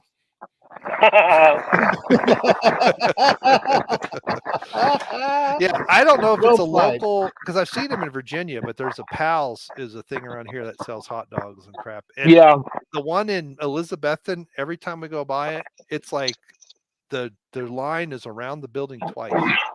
It's like more popular than Chick-fil-A. I've wanted to stop there a couple times because, like, I've seen it. It always looks like really cool. Yeah, like the building always looks cool. Yeah, they're always painted. They're like light blue or yellow or orange. They're painted these weird colors, and yeah. So according to GPS, I'll be home at 12:40. 12:40. Yeah. I didn't realize you were that far out. Yeah, Justin's in South Boston. Justin, that's right. Yeah, Justin's okay. Yeah. But well, hopefully we'll be off the air before then. My dogs fart anymore. I might have to just I'll have to let him out. Open the window and stick your head out in the matter how cold it is. It's snowing here, dude. It's snowing here. Oh, is it? Yeah, it's been snowing for about 6 hours now. Holy hot dogs. I'm surprised you have internet. Yeah, me too.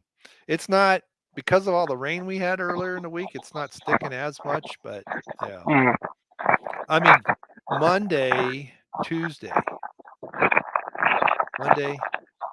Yeah, it was, the rain was ridiculous. I mean, but yeah. I don't know how much we got, but it was several inches. That's crazy. So, but anyway. Has anybody else joined y'all tonight, or what? No, I haven't even seen any comments today either. Dang, man. Oh, are you do you have a second window open for Rumble? Oh no. Rumble comments won't come up. Yeah, Rumble comments won't come up. Yeah.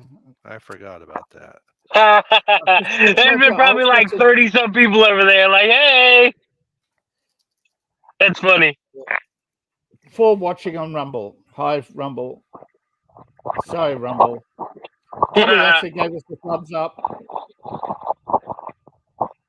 Yeah, I don't see any comments over here either. No, but the problem is, last time I went in the live chat and saw no comments, it's because I had missed them all. Well, here, let me put a message. Let me make sure I'm looking at the right thing. Oh, you said it doesn't come across. Okay, you saw that? That's it. It's exactly seeing people click on it before watching now. I forgot to follow this page. Adam said, "Oh, late." I just followed. You didn't follow? Thumbs up. That's a shame, man. 9 times out of 10, if I'm on Rumble, it's just to upload something. I don't even watch anything. Yeah. Oh, dude, I love Rumble. It's awesome. Yeah. It's improving fast. Oh yeah, it is. Adam said he was going to come, but I guess not. Yeah, I don't know. He was like, "Yeah, man, I'll be there."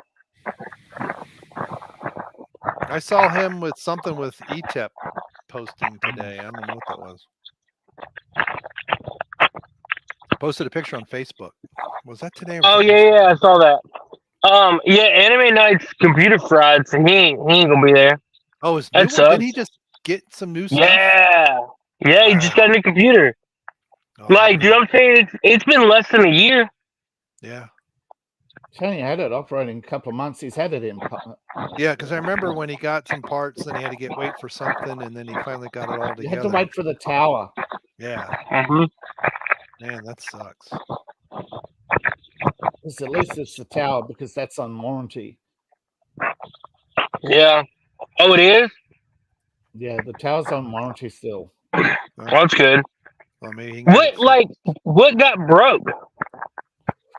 It's his power. It's got no power. Oh. Mm. Now, I've had power supplies go bad that all I have to do is replace it, and I've had power supplies that when they went bad, they took the whole motherboard with them. I've had that happen. You know, I actually had one. I went to I turned it on, and I almost shat myself. It sparked out the back, and it ended up.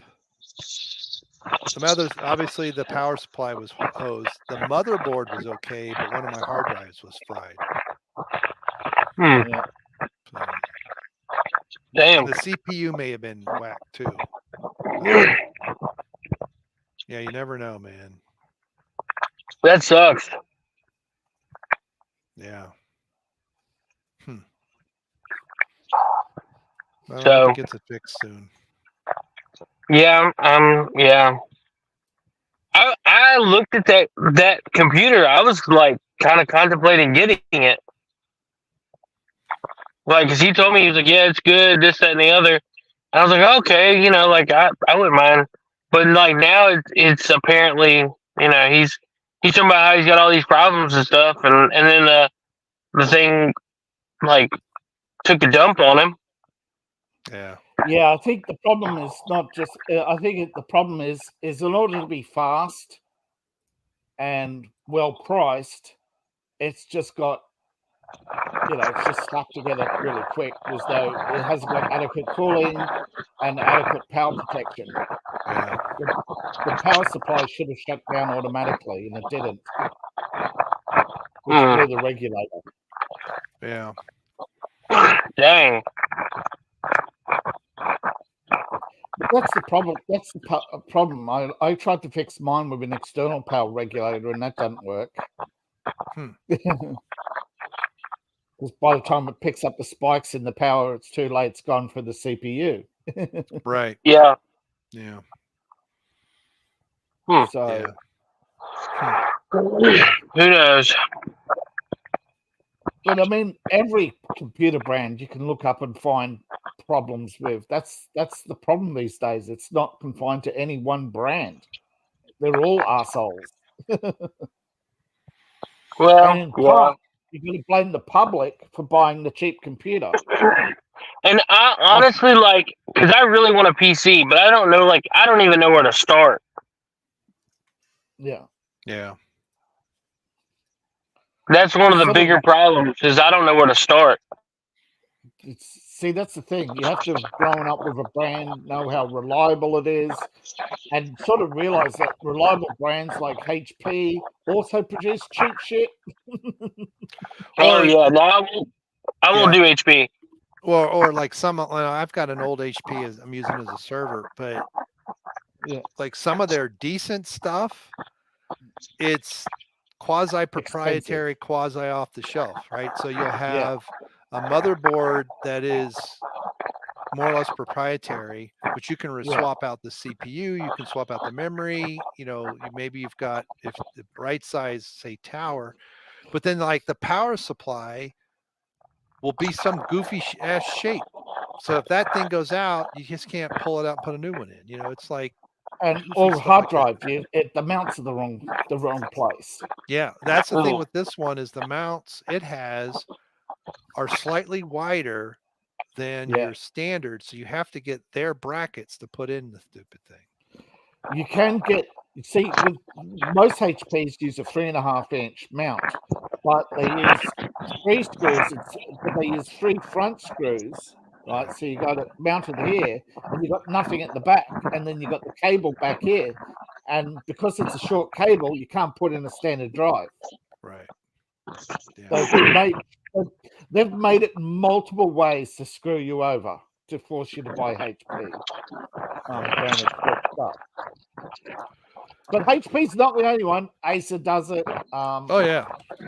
Levino does it. Levino's proprietary hard Lenovo. drives. Yeah, Lenovo. Yeah. That's a former IBM, right? Well, they sold the IBM is one of the few times they sold a subsidiary back to itself. Yeah. Well, what I did for this one, white logs. And I wish I remembered the website. And now that one of the dogs is chewing the bone. I forget the website, but there's a website that has a really good list of parts, and it's like fit my case, or fit, I don't know, will it fit, something like that. But basically what you do is I was looking at, I want a tower case, and I looked at several different ones, and basically because the guy that I bought the motherboard off of eBay said, hey, go here first, and you can put, okay, I want this case, this is my motherboard, these are my drives, and it'll tell you if this stuff's going to fit, right? Here's my power supply, is it a top That's load, cool. is it a bottom load? And so I knew everything was going to fit in this case before I bought everything. Yeah, build. Yeah. Oh. Sorry. Okay. It's all right. Now it's all black, man. I guess you're out in the middle of nowhere.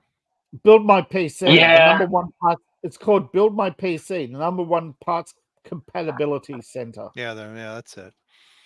BuildMyPC.net. If you want to get into PCs and you don't want to buy brand name off the shelf Walmart crap, then that's the place to go. And Tom's Hardware has some good reviews on stuff too. Tom's Hardware too. Yeah. Find out because there are some mainstream models that are actually decent, because that's the only way mainstream models can survive, is to have one decent computer a year that makes it to a list. Because if they don't, there goes their sales for that year. Like Dell. Look what happened to Dell when they didn't make the list. Dell? What Dell? Is Dell still around, or is it still languishing in the bottom of no, they merged with HP years ago. No, but you know what I mean. They couldn't survive, and they couldn't survive. It's a merger. Yeah. Whose name is first? It's not Dell. No, but you know what I mean. The Dell servers, I think they're still around. But I mean, the same thing happened to Gateway. And Gateway Honeywell was like the thing for entry to mid-level. And I even told multiple people, go to a Gateway store. It said, I said, here's the things you got to live with. Does it have the capacity to put all my crap on it? And can I stare at the monitor for 8 hours plus a day? Right? Because we're talking 20 years ago, right? Yeah. So I would tell people everything else is negotiable. The storage, because what do you want to put on it? And the monitor are not. Go figure out which monitor you can stare at and doesn't make you go blind. Because remember, this was still CRTs. And then thing, like that, they were gone. Yeah. What's the problem? Yeah. What happened to them? They got priced out of the market by the flood of shit from Walmart. Yeah. People saw a Walmart PC and said, "Oh, entry-level PC, $1,100." And of course, the arrogant and the ignorant could not be told that is not an entry-level PC. That is a bare bones PC that can barely run Windows. And as soon as you load Call of Duty on it, it's going to crash and fall over. Well, I tell you, one of the reasons why I knew that 64-bit was just about to come, be the thing, was when I saw Walmart computers and Sam's Club pre-installed 64-bit XP. Mm-hmm. That's when I told me that the XP, the 32-bit, the 64-bit revolution is happening right now. Well, Intel finally put out a stable 64-bit chip. Yeah. Even though they were 6 months behind AMD. And they were all minimum 4 gig. Yeah. And they shipped 6. And that's what freaked me out is Vista was out, but this was all 64-bit XP. Yeah. But the problem is 4 gig wasn't enough. Oh, I know. But people didn't know that, right? Yeah. People didn't know that you needed 4 gig just for the operating system. It's like Apple. Apple put out the bare bones minimum too. And it costs twice as much to upgrade an Apple than it does a PC which is why a lot of people turn around and say, why can't we just have a Sony card? Because Sony know if they sell a card for the PC, that's their death knell. They lose control.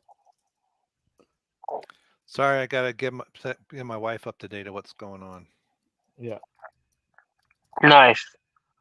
I'm like out to the middle of BSE. Yeah.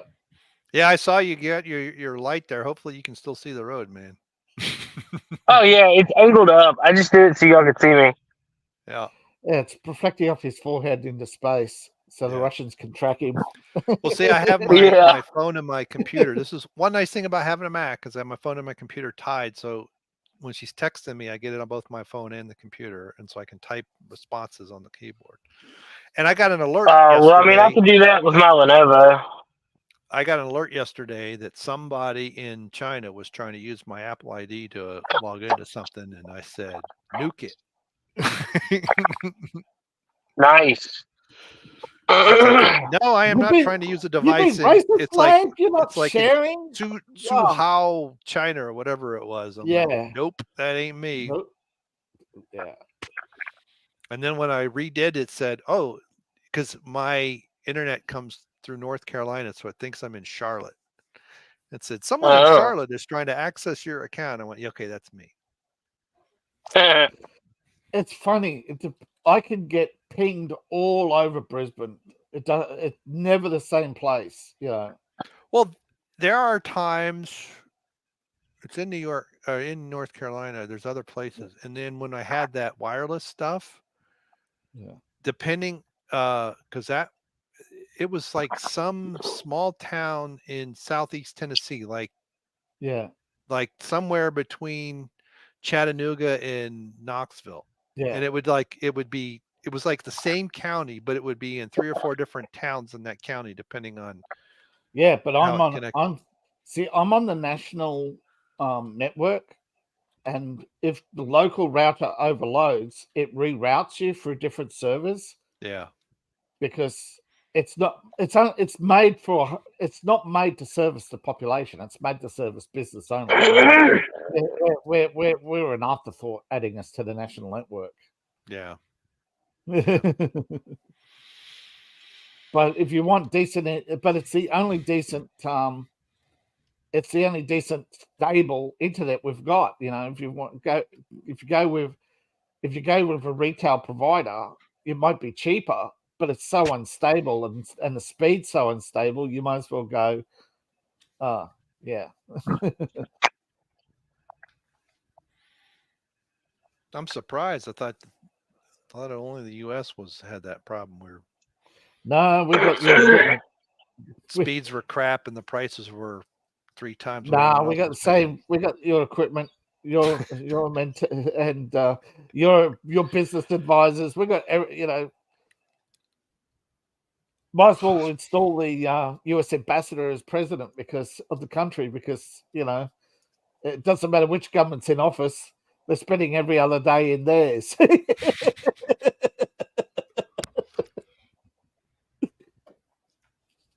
Yeah. I will. That's Queensland. Okay. Queensland, yes. Queensland, Australia. Second largest state in the Commonwealth. Yeah. Is it still called Queensland if there's no queen? Yep. Because it was named when Victoria was queen. Yeah. Okay. There's only 6 states in Australia. That's because most of it's desert, right? Right. So they never it's an outback. Yeah, that's what it is. I'm in an outback. Yeah. And it's trust me, it's hot by day and freezing cold by night out there, and there's nothing of value for 90% of it, and the little bit of stuff that's got value has everybody surrounding it, all fighting over it, using identity politics as it's just their latest weapon to try and squeeze out this. Oh, you're a settler, you're a colonizer, and then they welcome and then the same people who call us colonizers say, "Oh, refugees welcome." So of course, a bunch of ignorant children, as Thomas Sowell would call them. Because they're controlling the so-called immigrants. Yeah, that's what they want, and will think they can control the immigrants. Wait until they start voting themselves into government and see how much control you have. Arrogance. Yeah. They'll Speaking of immigrants, did you guys see where some of the immigrants in the U.S. are becoming like law enforcement and military? Oh yeah. Yep. That's been happening for quite a while. Yep. That's crazy. Half your border force is Latino. Half your border force is already Latino. Yeah, but these are illegals that are becoming cops and stuff. Yeah. No, in Texas has gone in 1 year from 40% Latino to 60% Latino. Yeah. Well, that's not. I mean, Latinos, whatever. It's not like it's okay that they're Latino because I mean that whole area is majority Latino. But we're talking about illegals. No, that's what I'm talking about. The majority of Latinos are not legals in Texas. That's what they're saying. There's more illegals. 60% of Latinos in Texas are now illegals. Oh, okay. Yeah. Sorry. Well, there was a cop. Was it last summer? It was like a illegal from Somalia who shot that white woman in her own driveway. It was like Minneapolis or something. Yeah, and he was a cop. He was illegal. And he was a cop. Why is my face all red? I just realized that. And the thing is, I thought you Republicans were all about self-defense and police. Like that was not self-defense. No, he didn't say and the Cam saying that he called that He said, "Oh, she called me an N-word," and then it said, "No, she looked like she was going to call me the N-word when the cam came out." Yeah. Anyway. Then of course there's the endless number of killings every day. There was a stabbing yesterday in New York, and the guy was calling people calling for the extermination of whites, and Mayor Adams comes out and says, "We don't know his motives yet." Well, he can't go against the narrative, or he won't be mayor. So yeah, he goes against lie to get in, but you can't lie to us. Yeah. Can't lie. Yeah, just tell the lies that we tell you, Eric. Otherwise, the party will pull the rug. But you can see the desperation in their face, though, that they don't believe the shit they're peddling. No. Well, they're it's just desperate. like Governor Abbott in Texas. You know, he keeps saying stuff, and I'm like, but all he won't do anything, and then he's just participating in human trafficking, right? He's rounding them up and sending them all over the country. Well, he's just doing the bidding of the traffickers. So it doesn't matter what letters after their name. If they're in power, if they have any power at all, they're compromised. If they have long-term power, their establishment, if they're stable in their position, they're supported by the establishment. Yeah. So MTG, who has no power, all she can do is yell and scream. Bark. All she can do is that's all she does. Her and Matt Gaetz. It's all, they have no power, so all they can do is yell and scream, and that's it. And that's all they're doing. Unfortunately, they represent the people like you and I who are in no power. Well, I know. Well, that's what I'm saying. That's how you know that they are not the establishment. The establishment, because they have no power. Yeah. The second they have power, they've sold out, because that's the only way you can get it. Yeah. You want to be on a committee, you got to suck somebody's, you know what?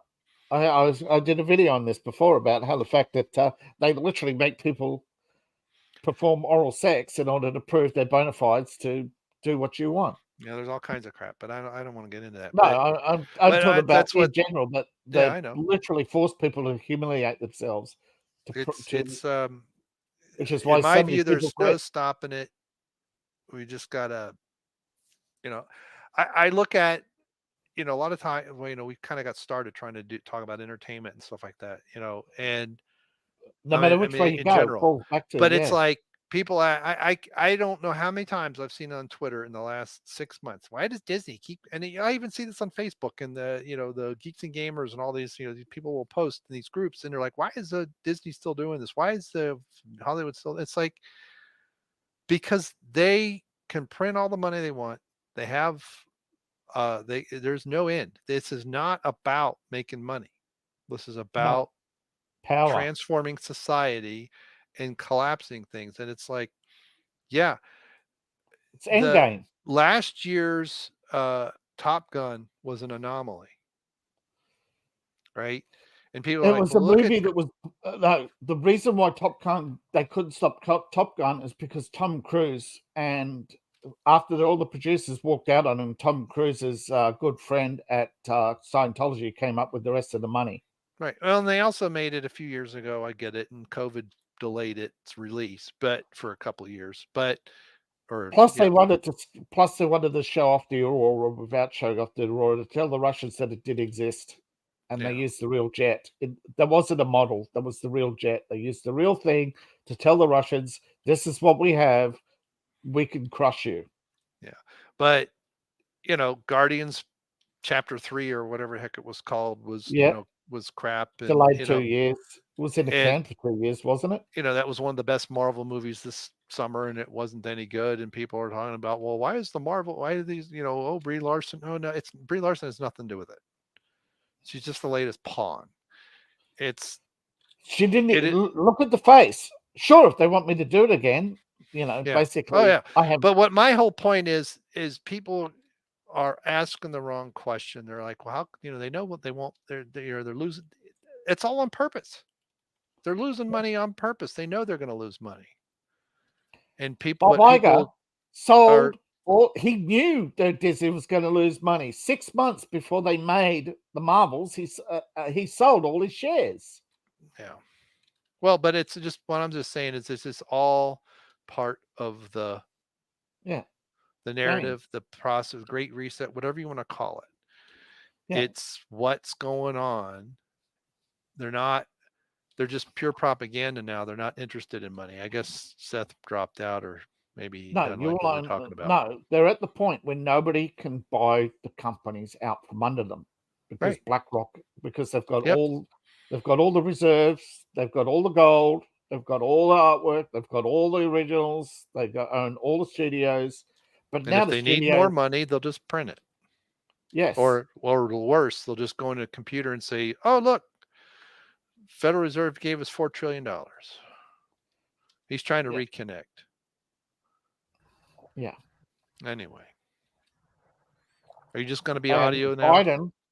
Biden, just be audio. Yeah. Yeah. Now, well, it's getting close to 11 anyway. Yeah, I'm still like 80 miles away. Mm-hmm. Yep. Yeah, Biden said there'll be boots on the ground, but so far, I guess you forgot what year it is. Yeah.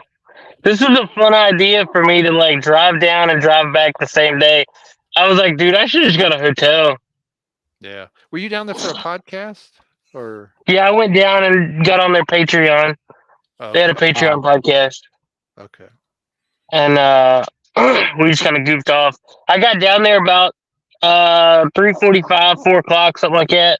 Oh. And then we just kind of hung out and chilled until everybody else got there. So I mean, it was nice. It was good time of like hanging out and socializing. But yeah, but it'd be different if you went down at like, you know, you left your place at 8 for like a noon podcast or something. Yeah. You're going. Well, see, that's what I did last year. Yeah. That's what I did last year. I went down there early, got down there, hung out, around midday, and then headed back around like 4 or so. That was all right, but today I left 2 hours. Yeah, 2 hours and 20 minutes.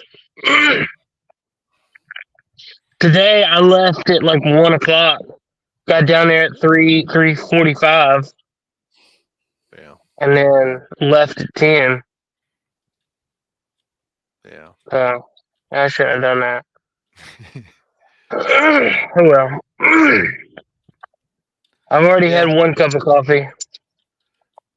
Well, you're 80 miles, 80 minutes. Each what cup. did you say? Yeah. I'll be there at 12:40. That's what GPS says. Oh wow. Almost 2 hours. Yeah.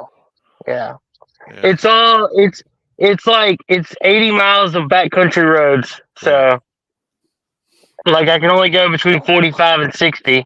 And it's the speed limit's only like 55. Yeah. And he's east of the mountains though, right? Oh yeah. Yeah. So he's south of Lynchburg, but like an hour. Yeah. So you got to get back up into the mountains too. Yeah, he's southeast of Lynchburg. Okay, yeah. So you're well into the Piedmont there then. Oh yeah. It's all flat. It's really weird. Yeah. So you got to get back around the mountains, or you got to get through the uplift first. Yeah. Get into Roanoke even. Oh yeah. Yeah. So woohoo! This was a great idea. Well, you just say, "Hey, dude, you got to do it earlier in the day," you know, or like well, you said, but see, that was the thing. Like, I wanted to see the other guys. Right. So it was like, yeah, I'll do it, and then I just didn't think. Yeah. If I'd have thought, I would have just packed my CPAP machine and crashed on his couch. Yeah. And headed back. But if I did that, I wouldn't be able to do coffee and gaming in the morning. Yeah. So, which that's all set up. I just need to start the Rumble. Oh, high beam. Sorry, high beam somebody. Yeah, people think I'm high beaming all the time in my Subaru if I don't have my lights on. And it's like, no, those aren't my high beams. Trust me, if they were high beams, you wouldn't even see to flash me. Yeah, my Subaru, I guess all the Subarus that are more modern are like that. It's like they're obnoxiously bright. Oh yeah. I've come across cars like that. Not just Subarus. Yeah. There's a few cars that have the same similar. Yeah, the LED. It's LED, like, it's like they aim too high or something, right? So yeah. I have to turn my fog lights on, and I've noticed a few other vehicles doing this too, so that people know my low beams are on. But I mean, I'll have people, they don't flash me. They'll like put their high beams on when they're well ahead of, not like doing it too soon. I mean, doing it well out in front of me. And I'm like, and I'll flash them back saying, those are not my high beams. But then if I turn my fog lights on, they know, because those only go on low beam. Yeah. So, but yeah, it's like, yeah, I can't really do anything about that. But I don't mind it from they're brighter in the which I don't mind. That actually helps. But yeah, I kind of know what when I come back from beach late at night, it's only it's only a 45-minute drive, 45 to 50, but it's only like 13 miles. Yeah. so it's like, because it's what you're talking about. Like it's Buckeye Road has a 40-mile-an-hour speed limit coming down the mountain to 321 US 321. There is a section of maybe 300 yards total that you can go that fast, unless you're in a sports car or just want to squeal your tires on every turn. Yeah. Because even in my car, there are times I can only do 15, 20 miles an hour around those turns and stay in my lane. Yeah. If you want to just weave back and forth, oh yeah, you could probably do 40 or more. But yeah, it's crazy. It's like you get on that road. You still got your Legacy, right? Yeah, my Legacy Sport, okay. And I'll put in sport mode even, and it's like the speed limit's 40 miles an hour, but the state is daring you to go that fast. Oh yeah. Except in the couple places where it's straight and you can go probably 70 miles an hour, and then you slam on the brakes because you have a hairpin turn. Because if you don't, you just go flying out into nothing. Yeah. You're lucky you hit a tree before you fall 300-400 feet to your death. Yeah, the tree might kill you, the fall will. Right. Well, it's not the fall, it's the sudden stop of the creek at the bottom. Yeah. So if you survive that and you're in the creek, especially if you're upside down, you're going to die. Actually, speaking of that, they found a guy. Did you hear about the guy who's found upside down in his truck after 6 days? No. Yeah, just after Christmas, he disappeared, and they found him upside down in his truck, and he was actually still alive. So where was that? Well, they didn't say. I just only read the headline because they put out those sorts of stories every year. They want to distract you from what's really going on. Yeah. Well, it's like one of the founding members of the Dixie Chicks died over Christmas too. Head-on collision. Yeah, somebody I never heard of. Because by the time the Dixie Chicks got popular, she had left the band for years. Probably argued over money because they weren't paid evenly. Well, she was one of the founders before they even were popular. Famous, yeah. They were probably still weren't they originally Chicks with Dixie or something? They had some other version of that name, and then they realized that shortening it was bringing the wrong clientele in. And then, in my view, when Natalie spoke out against Bush in the early 2000s, it kind of doomed them in the country music arena. So, but they were, in my view, they had one good album, but I wasn't much of a fan. So my view is only worth 3.5 cents. Since I never bought any of their stuff. But anyway. Well, Seth, you want us to stay on for the next 2 hours? Make sure you make it home.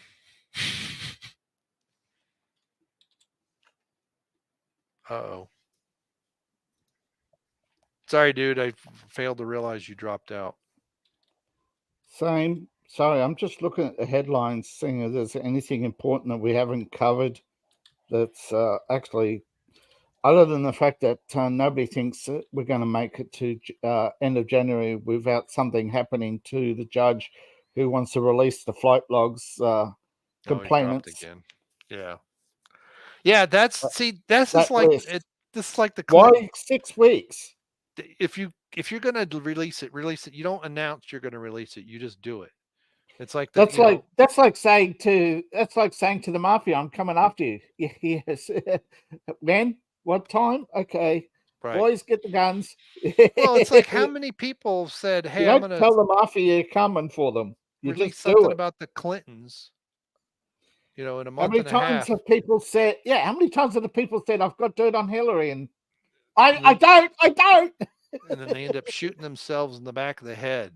Exactly, because it's suicide. Yeah. It's like, no, you don't announce that you have something. You just release it. You don't ask them for money and say, I've got a safety net, because they have the biggest safety net of them all. Ignorance. People can be told what the Clintons have done and they won't believe you. And they'll simp for Bill, and they'll simp for Hillary, and people will come out and testify against them. And then they'll point to the people who've testified against them, and nothing's happened. Nothing's happened because nobody believed them. The people who had credible evidence, on the other hand, right, they disappear. Or they have an unfortunate break-in, or they're mugged while jogging. Yeah. Or they get hit, oddly, hit and run in the middle, And all the evidence that's just magically disappears. Yep.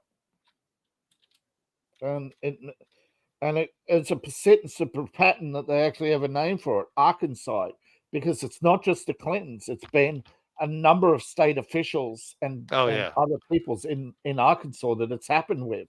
Oh yeah, including accusations against the police chief of Pizzagate material. Yeah. Well, no, they put Clinton in power because they knew they could control him. No, they put Clinton in power because all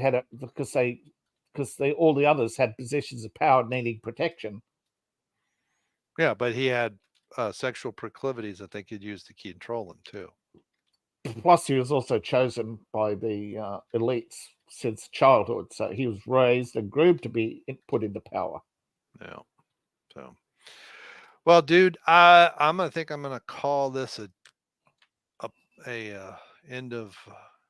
I don't think Seth's coming back anytime soon, and it's past 11 Getting here. Too late. Getting late for me. Too late. Covered 2023. It's not 2024. Will not be a happy new year. All I can say is, if you're white, learn how to shoot. It gets bumpy from here. Yeah, definitely. Look, get lots of ammo. Look, I don't care which side of politics you're on. If you're white, they're coming for you. Doesn't matter how liberal you're going to be. They'll just tell you to bend over and prove your bona fides. They are definitely training their minions to not pay attention to what's really going on.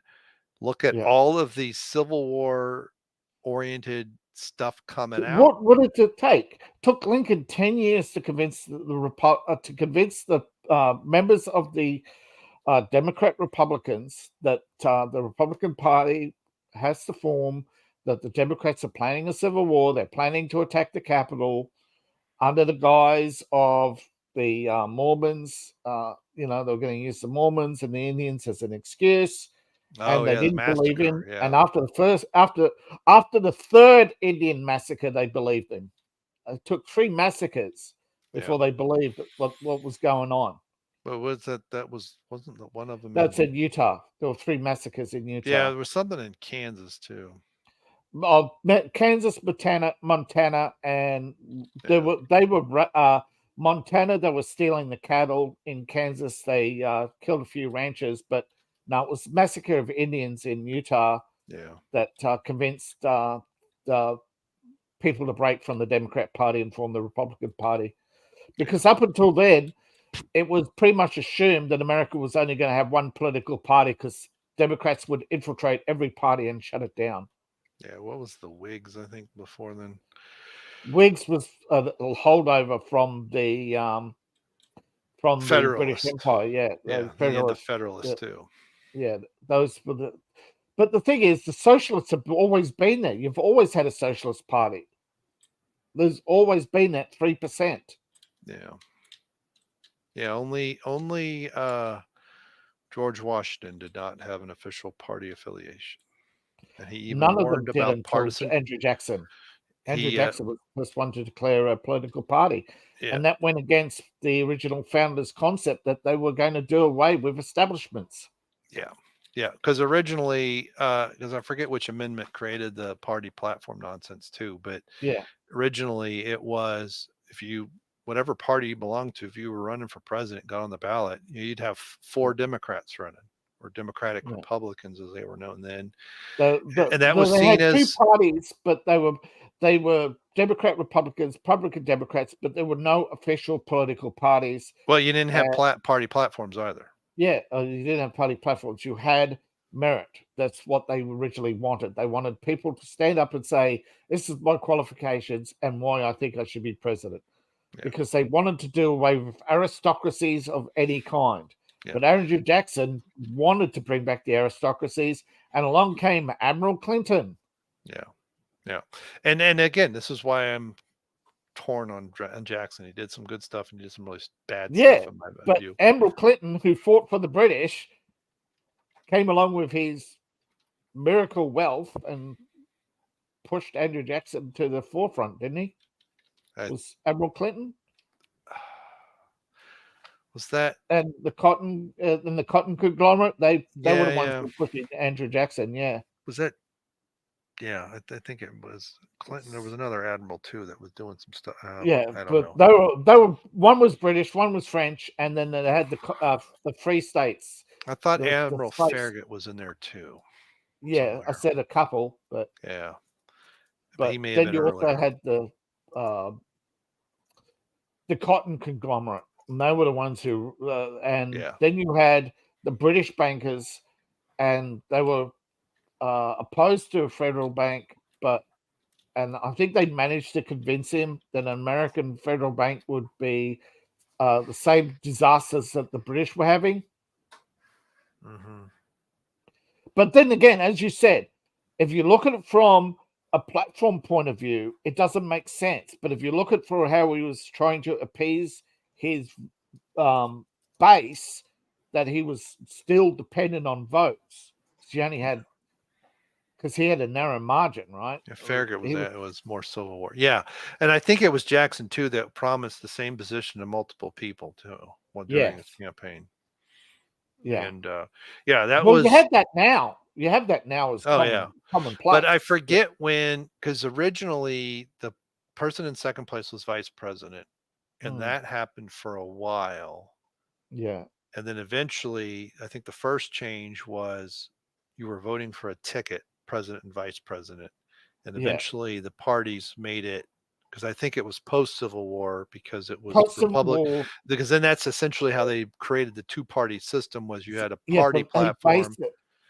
But they base it on, this is where the Republican argument comes from. When you talk about the changes to the Constitution, it was the Republicans who did it. Yeah. Because that was when, because Lincoln, especially when he ran for re-election, was a Democrat. Well, he was a Republican, but his vice president candidate was a Democrat. The second time he ran was with a Democrat. Yeah. And that was so that's when you were voting for the ticket, and then eventually the parties made the ticket and the party the thing. And that's when you had the primaries and all that other crap. And so now you have to essentially run for 2 years to get it. You're running twice, right? You're running for the party nomination, and then you're running for the real thing. Whereas previously, you spend most of your term fundraising for the next election, even if you're outgoing, because you get a percentage of that. Yeah, it's your retirement fund, basically. It's so, but that was, I think, post Civil War is when the party platforms really became necessary. And that's where the Republican argument comes from most Democrats is, Well, you can't change the Constitution. Yes, you can. The Republicans did it. Yeah. But anyway, all right, man. I'm gonna call it a All right, day. take care. Yes. And get the dogs out before they gas me for the night. I forget who said it, but they said it's no longer about left and right. It's about the people versus the establishment. Let me see if I can find the outro. And goodbye, I think it's called. Hold on, I'm looking for it. There's incoming, you're gay, countdown. Yeah. Coffee and gaming. Oh, good grief. Bubbles, main theme, Mad Max. Yeah. Oh, come on.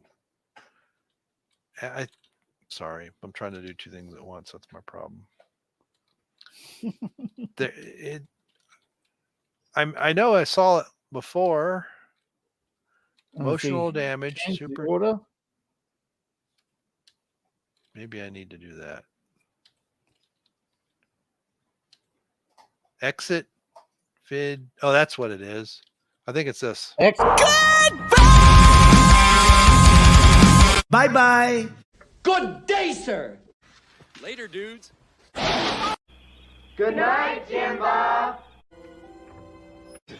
Hell, I got to go. Peace out. Burn in hell, New World Order. Fuck you. You, New World Order. Fuck you, Bill Gates.